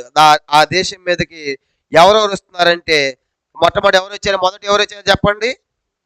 మొదటి సిరియా వాళ్ళు వచ్చారు. తర్వాత ఇప్పుడు ఎవరు వస్తున్నారు? ఎదోమీయులు వస్తున్నారు. అంతటితో ఆగిపోకుండా నెక్స్ట్ ఎవరు వస్తున్నారంటే ఫిలిస్తీయులు. అంటే ఎవరు వస్తుంది చెప్పండి? ఫిలిస్తీయులు. తర్వాత ఇశ్రాయేలు రాజు. కనుక వీళ్ళందరూ కలిసి యుద్ధానికి వస్తున్నారు. కనుక మనం గమనించాలంటే సిరియా రాజు వెళ్ళిపోయింది, ఎదోమీయులు, ఫిలిస్తీయులు, ఇశ్రాయేలు రాజు. కనుక సిరియా రాజు అందరూ కలిసి వచ్చి యోధా దేశం మీద దాడి చేశారు.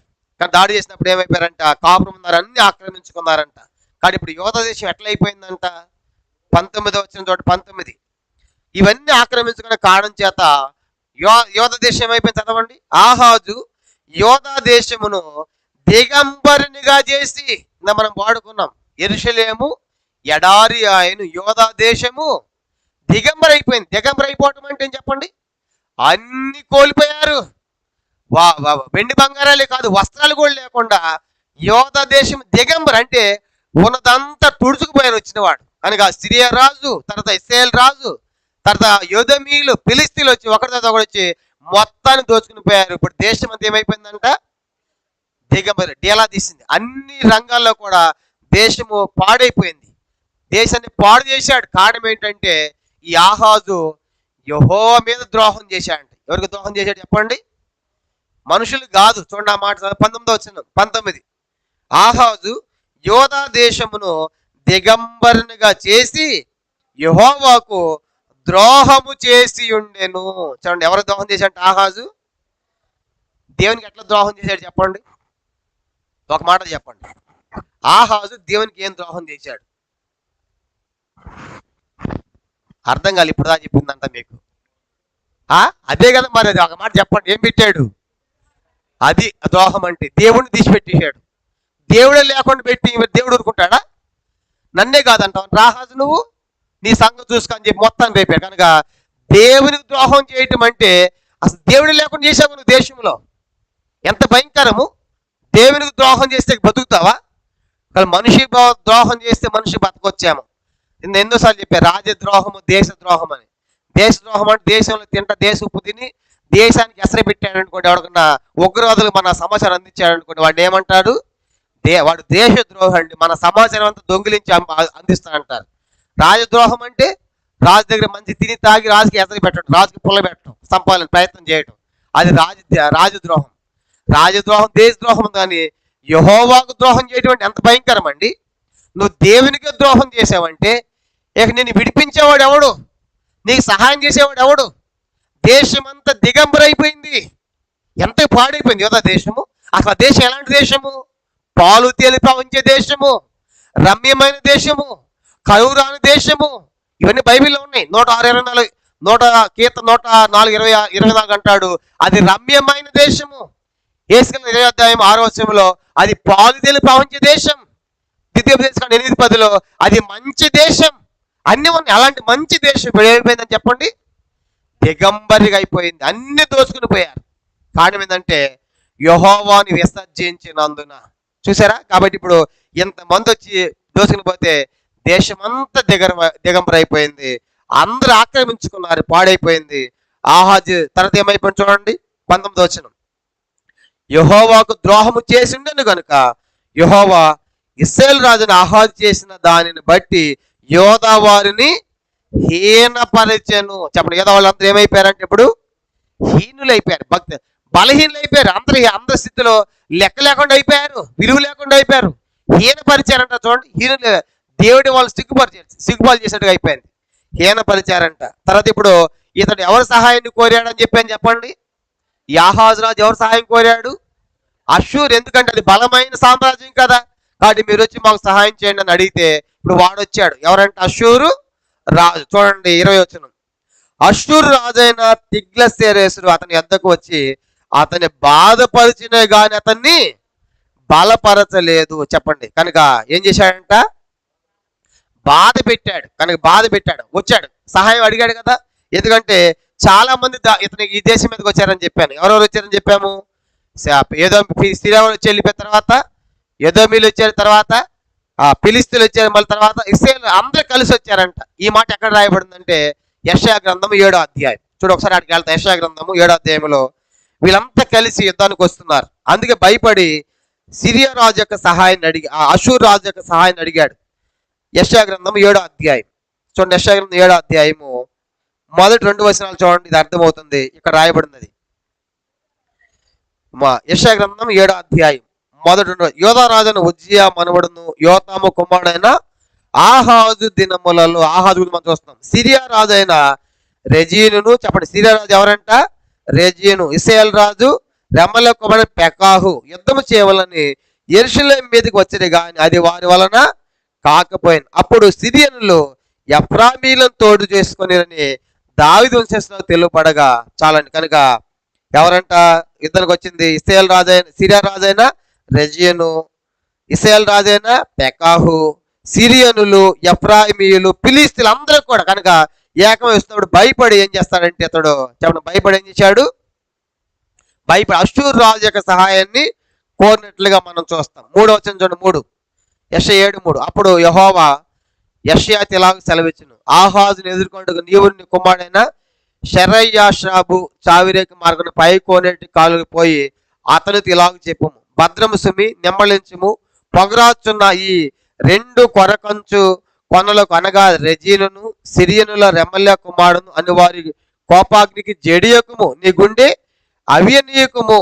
సిరియాయు ఎఫ్రాయిము రెమల్యా కుమారుడు నీకు కీడి చేయవలనని ఆలోచించుచు మనం యోధా దేశం మీదకి పోయి దాని జనులను భయపెట్టి దాని ప్రాకారములను పడగొట్టి తాబేయులను వాని కుమారుడిని దానికి రాజుగా నియమించదరని చెప్పుకొని, అయితే ప్రభువైన యెహోవా ఎలాగూ సెలవిస్తున్నాడు, ఆ మాట నిలవదు, జరగదు అని చెప్తున్నాడు. కానీ దేవుడు ఎంత ప్రేమ గలవాడంటే ఎవరిని పంపిస్తున్నాడు చెప్పండి? ఎవరిని పంపిస్తున్నాడంటే ఇప్పుడు యెషయా. కనుక ఆహాబుని ఎదుర్కొంటున్నాడు. యెషయా నువ్వు పో చెప్పు, ఆహాబు చెప్పు. అప్పుడు చెప్పా వీళ్ళందరి టైంలో ప్రవక్త ఎవరని చెప్పాను చెప్పండి? యెషయా ఇంతకుముందు చెప్పా. యెషయా ఎప్పటి నుంచి ఎంటర్ అయ్యాడు? యెషయా ప్రవక్త ఏ రాజు టైం నుంచి ఎంటర్ అయ్యాడని చెప్పాను? ఉజ్జియా యొక్క చివరి దశలో ఎంటర్ అయ్యాడు. ఉజ్జియా తర్వాత రాజు అయిన తర్వాత అతను కుమారుడైనటువంటి అట్లాగ యోతాం టైంలో ఎంటర్ అయ్యాడు. ఇప్పుడు యోతాం కుమారుడు ఆహాజు. కనుక యెషయా ప్రవక్త ఉన్నాడు. ప్రవక్త వచ్చి దేవుడు ఇంకా కనికరించి ఆ యెషయా నువ్వు వెళ్ళి చెప్పు, ఆహాజు చెప్పు, అదేం జరగదు. కానీ మారుమని సరి చేసుకోమనంటే అతడు నమ్మడు. ఎవరు?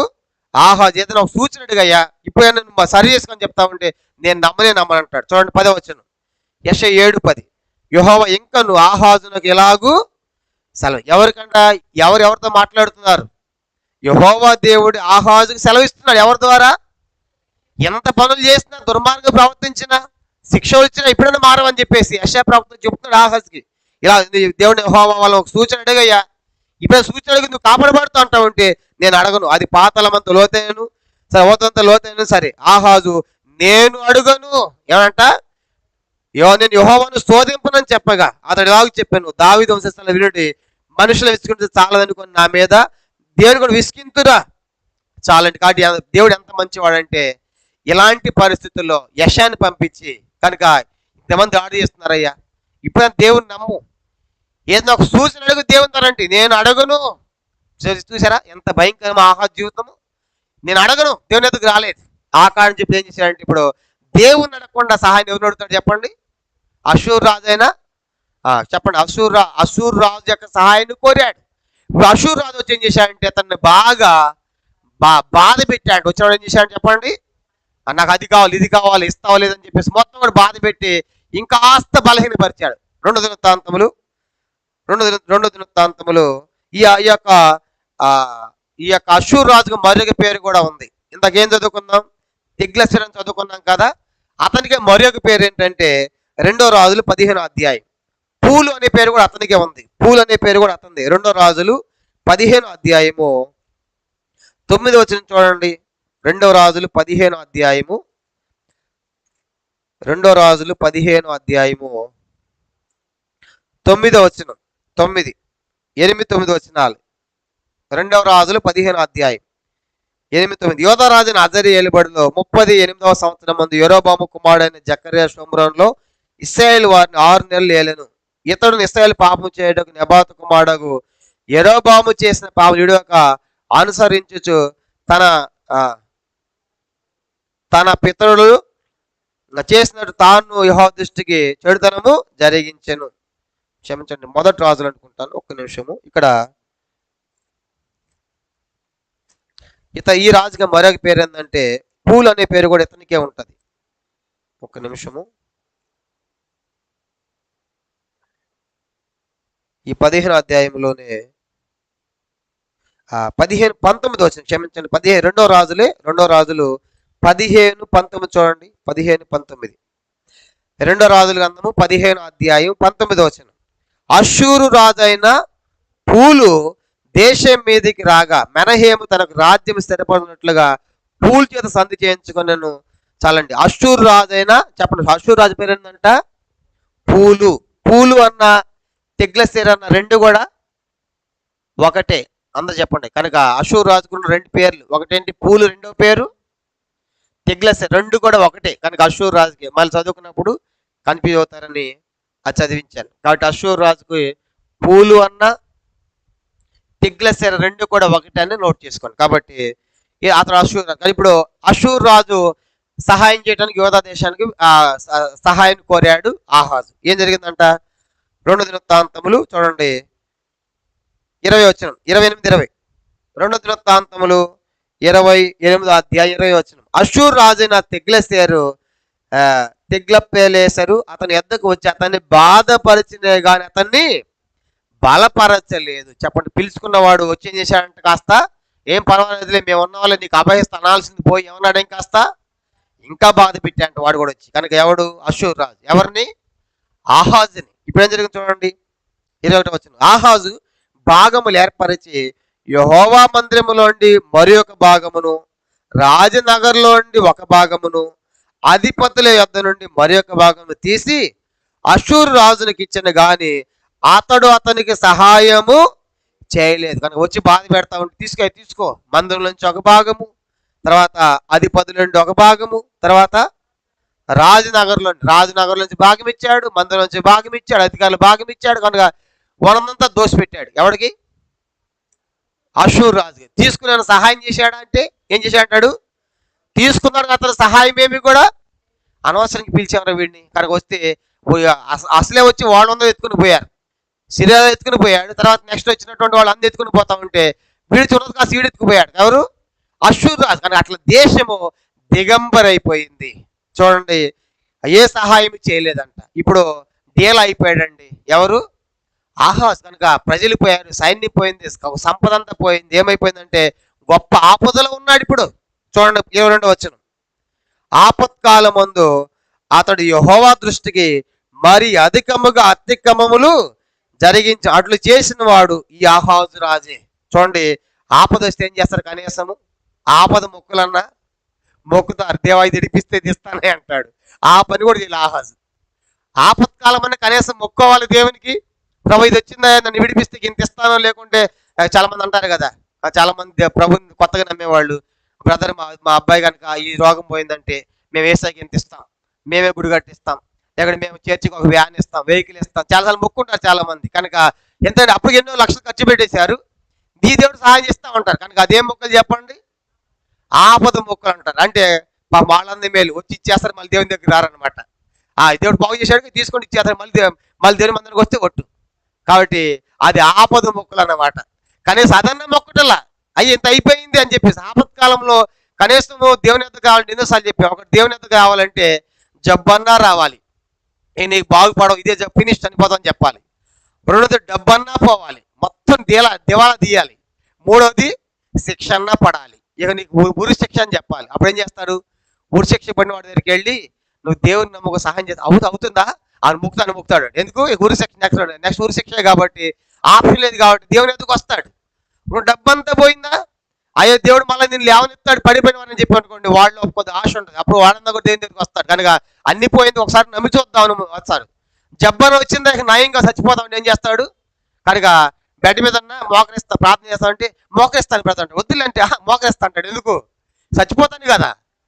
అట్లా అలాంటి సిచ్యువేషన్లో కనీసం వాళ్ళు ఆపద మొక్కలన్నీ చేస్తారు. జబ్బు వచ్చిన వాళ్ళు, డబ్బు పోయిన వాళ్ళు, శిక్ష పడిన వాళ్ళు, ఈ మూడిట్లు ఏది చేయట్లా ఆహాబు.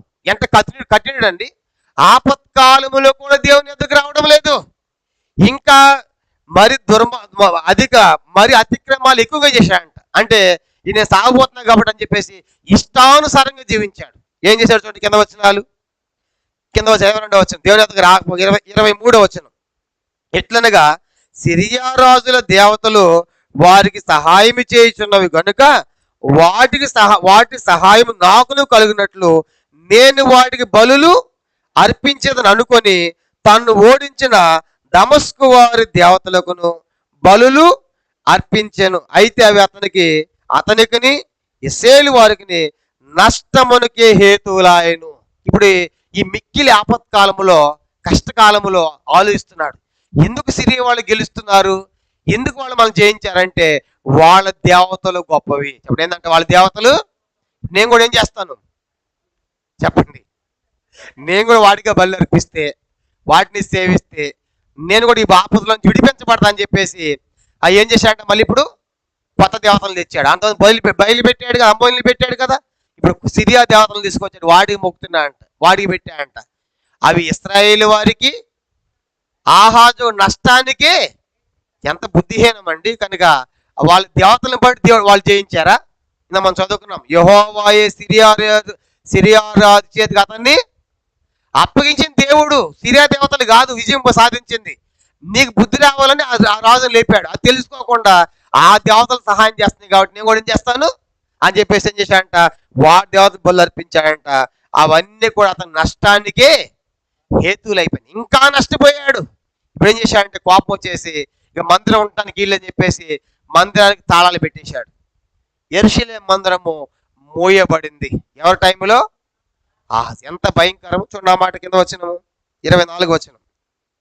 ఆహాజు దేవుని మందిర ఉపకరణను సమకూర్చి వాటిని తెగగొట్టించి యెహోవా మందిరపు తలుపులను మూసివేయించి యెరూషలేము అంతటా బలిపీఠములను కట్టించెను. కాబట్టి ఇప్పుడు యాపత్కాలంలో మిక్కిలి దుర్మార్గం ప్రవర్తించడం అంటే మరొక సిరియా దేవతలను, అంతకుముందేమో ఇశ్రాయేలు వారి దేవతలు తెచ్చి ఇప్పుడు సిరియా దేవతలు పెట్టడమే కాకుండా మందిరాన్ని తెగొట్టించాడు, ద్వారాలన్నీ కూడా మూసివేయించాడు, మందిరాన్ని పాడు చేశాడు. యెహోవా మందిరాన్ని పాడు చేసి ఏం చేశాడంటే దేశం అంతటా ఆ బలిపీఠాలు కట్టించాడు, ప్రతిమలు కట్టించాడు. ఇంకేం జరిగింది చూడండి 25 వచనం.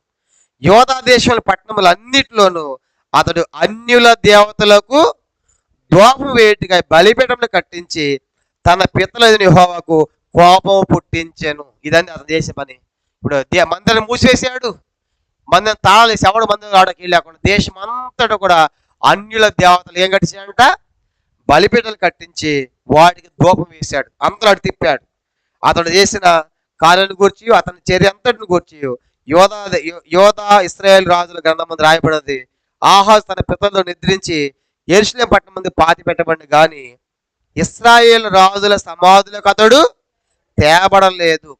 అతని కుమారుడు హిజ్కియా అతని బదులుగా, కాబట్టి ఇతను చనిపోయినప్పుడు సమాధి చేశారు కానీ ఎక్కడ తీసుకెళ్ళలేదంట, ఇశ్రాయేలు సమాధిలో తీసుకొని రాలి. కారణం ఏంటి?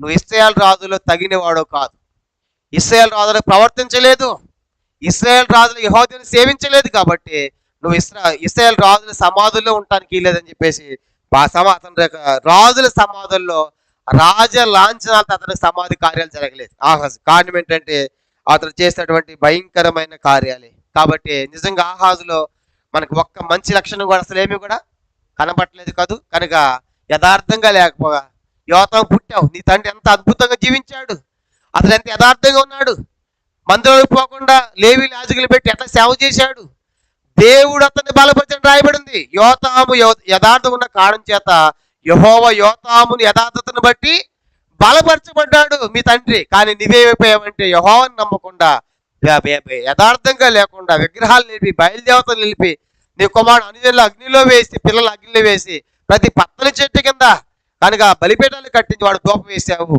అందుకే దేవుడు నీ మీద సిరియా రాజును లేపాడు, నీ ప్రజలందరూ సిరియా దేశం తీసుకొని పోయారు. ఆ తర్వాత అక్కడ వాళ్ళ మీదకి ఇశ్రాయేలు రాజుని దేవుడు లేపాడు. సిరియా నుంచి వాళ్ళందరినీ 1,20,000 మంది చంపేసి సైనికుల్ని 2,00,000 మందిని అక్కడ చెర తీసుకొని పోయారు. కనుక ఇశ్రాయేలు దేశం అక్కడ వాళ్ళు బానిసలు చేయాలనుకుంటే దేవుడు ఒక ప్రవక్త లేపి మీ సహోదరులు ఏం చేయకూడదు, మీరు బానిసలుగా చేయకూడదు అని చెప్పిన తర్వాత వాళ్ళు భయపడి బానిసలుగా చేయకుండా వాళ్ళకి వస్త్రం ఇచ్చి ఆహారం ఇచ్చి తలకు నూనె రాసి నడవలేని వారికి బలహీనలేని వారికి గాడిద ఎక్కించి కనుక తీసుకొని వచ్చి వాళ్ళు మంచిగా చూసుకున్నారు. ఆ తర్వాత మళ్ళా ఈ యొక్క యోధ దేశం మీదకి ఎవరు దాడి చేశారని చెప్పాము, ఎదోమీయులు, సిరియనులు, ఫిలిస్తీన్లు అందరూ వచ్చి దాడి చేస్తూ ఉంటే ఎవరు సహాయం కోరాడు? అషూరాజు వచ్చాడు. వచ్చి సహాయం చేయకపోగా బలపరచాల్సిన దానికి బదులు ఏం చేశాడు? అతడు బలహీనపడబడ్డాడు, బాధ పెట్టాడు, డేల్ అయిపోయింది దేశము. ఆ తర్వాత అంత మాత్రమే కాకుండా వచ్చినవాడు ఊరుకుంటాడు. ఒట్టిగా వస్తే వాడికి ఏం చేయాలి? కానుక వేయాలి కదా. రాజనగర్ నుంచి ఒక భాగము, మందు నుంచి మరొక భాగము, అధిపతి నుంచి మరొక భాగం ఉన్నదంతా వాడు తీసిపెట్టాడు. యోధ దేశం అంతా ఏమైపోయింది చెప్పండి?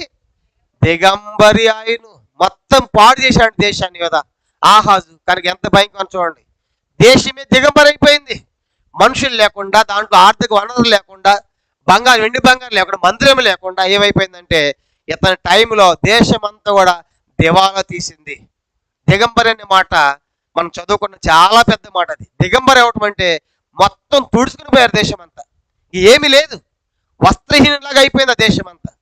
అలాంటి పరిస్థితులు ఆలోచించాడు. ఎందుకు? ఆపత్కాలం వచ్చింది, అన్ని పోయినా ఏంటి పరిస్థితి ఆలోచించాల్సిన బదులుగా ఆలోచించి మరి దేవుని రావాల్సిన దాని బదులుగా ఆపత్కాలంలో మరి ఎక్కువగా దుర్మార్గమైన క్రియలు ఏం చేశాడంట? ఎందుకు సిరియన్లు జయించారంటే వాళ్ళ దేవతలు గొప్పవి కాబట్టి వాళ్ళు గెలుస్తారు కాబట్టి నేను కూడా ఏం చేస్తాను చెప్పండి, సిరియా దేవతలకి నేను దూపం వేస్తాను. వాడికి దూపం వేశాడు. అంతకుముందేమో ఇశ్రాయేలు రాజులు కనుక అమ్మోనీయుల దేవతకు దూపం వేశాడు. ఆ కారణం చేత వాడు దూపం వేసి నమస్కరించాడు. అవి వారికి నష్టానికి హేతులైంది, కానీ ఏమీ లాభం లేకపోయింది. చివరికి ఆహాజు ఆ పిచ్చి పట్టినోళ్ళలాగా మందిరాన్ని తెగ్గొట్టించి మందిరానికి మూత పెట్టి తాళం వేయించి యోధ దేశం అంతటా కూడా ఏం నిలిపాడని చెప్పండి? అన్య దేవతల యొక్క బలిపీఠములు వెళ్ళిపోయాడు. అందరు దోపేసేట్టు చేశాడు. అట్లా దేశము దిగంబరి అయిపోయి పాడైపోయింది ఆహాజ్ టైంలో. ఇలాంటి టైంలోనే పుట్టాడు ఒక ఆ ముత్యమన్నలో రత్నమనో తెలియదు కానీ ఆ ఇస్కియా, అతని కుమారుడు ఎవరు చెప్పండి? ఇస్కియా. ఇలాంటి దేశాన్ని ఎలా బాగు చేశాడో అద్భుతంగా ఉంటుంది ఇస్కియా చరిత్ర. ఎవరు మిస్ అవ్వకండి. ఇస్కియా చరిత్ర చాలా పెద్దది, దాన్ని 3 భాగాలు విభజిస్తాము కనుక ఇలాంటి పాడైపోయిన దాన్ని ఎలా బాగు చేశాడు, ఎలా కట్టాడో, ఎలా ఉద్యమింప చేశాడో, ఇస్కియా టైంలో దేశం ఎంత అభివృద్ధి చెందిందో మన ప్రభు చిత్తం మీద వచ్చే వారము ఈ చరిత్ర మనం చూస్తాం. ప్రభు ఈ వాక్యాన్ని దీవించును గాక. ప్రార్థన చేస్తాం. మోకరించండి. ఈ వాక్య వెలుగులో మన జీవితాలు మనం పరీక్ష చేసుకుంటాం. దేవుడు తన వాక్యం ద్వారా మనతో మాట్లాడి ఉంటుండగా ఈ రాత్రి ఆహాజు ఆరంభమే బాగోలేదు, అంతం అసలు బాగోలేదు. కాబట్టి కార్యాంబరం కంటే కార్యాంతం మేలు. ఓ అవివేకమైన గలతీలారా, ఆత్మానుసారంగా ఆరంభించి శరీరానుసారం పరిపూర్ణులగుదురా. కాబట్టి దినము ఆహాజు ఆరంభము బాగలేదు, అంతము బాగోలేదు. కాబట్టి యథార్థంగా లేడు. పోత విగ్రహాలు నిలిపాడు, బయలుదేవతలు నిలిపాడు. బెన్ హిన్నోము హత్యలోయలో చిన్నపిల్లల అగ్ని వేసి చంపాడు. తన కుమారులను దహించాడు, అగ్నిలో కాల్చేశాడు. బలిపీఠాల కింద పచ్చని చెట్టు కింద బలిపీఠాలు, కొండల మీద బలిపీఠాలు కట్టాడు. ధూపం వేశాడు. దేవుడు కోపం వచ్చింది. సిరియా రాజును లేపాడు. దమస్కు రాజధానికి తీసుకుపోయారు, బానిసలకు వెళ్ళారు. వాళ్ళ మీదకి ఇశ్రాయేలు రాజు పెగావులు లేపాడు, అతను తీసుకుని పోయాడు. 1,20,000 మంది చంపాడు. 2,00,000 మంది దాసులుగా వెళ్ళారు ఇశ్రాయేల్ దేశం. ఎందుకంటే యెహోవాను విసర్జించినందుకు నీ గతి పట్టెను. దాసులు చేసుకుపోయారు. వాళ్ళు ప్రవక్త మాట విని విడిచిపెట్టారు, మంచిగా చూసుకున్నారు. మళ్ళీ యూదా దేశం 2వ దాడిగా ఫిలిస్తీయులు, ఇశ్రాయేలు, ఏదో మీరు అందరూ కలిసి వస్తూ ఉంటే దేవుని అడగకుండా మరలా తిరిగి అతడు అషూరు సహాయాన్ని కోరి పూర్తిగా బలహీనపరచబడ్డాడు. మందిరం అంతా, దేశం అంతా కూడా దిగంబరి అయిపోయింది. కాబట్టి ఈ సాయంకాలం దేవుడు మనతో మాట్లాడుతున్నాడు. ఆపత్కాలమైన దేవుని ఎదుగు రావా? ఆపత్కాలం మరి అధికముగా దుర్మార్గమైన కీళ్ళు చేశాడు. సిరియా దేవతలను తీసుకొచ్చి వాడికి నమస్కారాలు చేశాడు, వాటికి బలర్పించాడు. చివరికి అవి నష్టానికి హేతువులైనాయి. చివరికి మందిరాన్ని మూయించాడు. సాగుబోయే సమయంలో తెలిసిన మందిరాన్ని మూయించి తెగ్గొట్టించి ధూపదీప నైవేద్యాలు లేకుండా, ఆరాధన లేకుండా, సేవ లేకుండా మూయబడింది మందిరం. అలా చనిపోయాడు. అందుకే ఇతను రాజుల సమాధిలో పెట్టలేదు. ఇతడు రాజుకు అర్హుడు కాదనుకున్నారేమో బహుశా. ఇతను బయట పెట్టారు. ఇతను మనం చూస్తాం ఆహాజ్ ఎంత భయంకరమైన క్రూరుడుగా జీవించాడు. కాబట్టి ఇతను మనం కూడా పాఠాలు తెచ్చుకుంటాం. యథార్థంగా ఉందాం, దేవుని సేవిద్దాం, యెహోవాని విసర్జించవద్దు. యెహోవా నీ దేవుడా, వేరొక దేవతలు ఉన్నారా? కాబట్టి ఇదే మనం పరీక్ష చేసుకుని పరిశీలించుకుని ప్రభుకు అప్పగించుకుంటాం. ప్రార్థన. పరలోకమందున్న మా తండ్రి, పరిశుద్ధ దేవ, మీ స్తోత్రాలు. ఈ సాయంకాల సమయంలో ఈ దినము మా పితరుడైనటువంటి ఆహాజు యొక్క చరిత్ర మేము చూసాం ప్రభు. ఆరంభం నుంచి ఒక్క మంచి లక్షణ అతను మేము చూడలేకపోయాం. పూర్తిగా చెడిపోయిన దుర్మార్గమైన రాజుగా మేము చూస్తున్నాం ప్రభా. తను చెడిపోవటమే కాదు, పాలు తేలు ప్రవహించే దేశాన్ని దిగంబరినిగా చేశాడు, పాడు చేశాడు దేశాన్ని. ఎంత భయంకరం! కనికరించండి, కృప దయచేయండి. మందిని మూసివేయించాడు. దేవా, మీకు వందనాలు చెల్లించుకుంటున్నాం ప్రభా. ఇవన్నీ మేము వింటున్నప్పుడు మాకు ఎన్నో పాఠములు, ఎన్నో హెచ్చరికలు, ఎన్నో గద్దింపులు మీరు మాకు ఇస్తున్నారు. అందుకే మీకు వందనాలు చెల్లిస్తూ ఉన్నాం. తిరిగి రాత్రి ఈ వాక్యమని తండ్రి నిన్నే సేవించాలని, నిన్నే పూజించాలని రాయబడింది. వారు యెహోవాను విసర్జించినందున వారికి గతి పట్టింది. యెహోవా మీద ద్రోహం చేశాడు. దేవునికే మేము ద్రోహం చేసేవాళ్ళమా ప్రభా? నీ ఉప్పు తింటున్నాం, నీవిచ్చే గాలి పీల్చుతున్నాం, మీరిచ్చే నీళ్ళు తాగుతున్నాం, మీరిచ్చే ఆరోగ్యాన్ని పొందుతున్నాం. మీ మీద మేము ద్రోహం చేయకూడదయ్యా, మిమ్మల్ని విడిచిపెట్టకూడదయ్యా. యెహోషువలాగా మేము యెహోవాని సేవించేదమంటే అర్థం యెహోవా తప్ప ఎవరు లేరు. అది మా తీర్మానం స్థిరపరచమని, సహాయపడమని. నీ ప్రజలు వెళుతున్నారు, మీ దీవెనలతో, మీ ఆశీర్వాదాలతో నింపి నడిపించమని, భవిష్యత్ సేవకి సిద్ధపరచమని యేసుక్రీస్తు నామమున ప్రార్థించి వేడుకొనిచున్నాము తండ్రి. ఆమేన్. మన తండ్రి అయిన దేవుని ప్రేమయు, కుమారుడైన యేసుక్రీస్తు వారి కృపయు, పరిశుద్ధాత్మ సహవాసము చేర్చిన మనకును తన ప్రేమించు వారికి సకల పరిశుద్ధులకును ఇప్పుడు ఎల్లప్పుడూ సదాకాలము తోడై ఉండును గాక.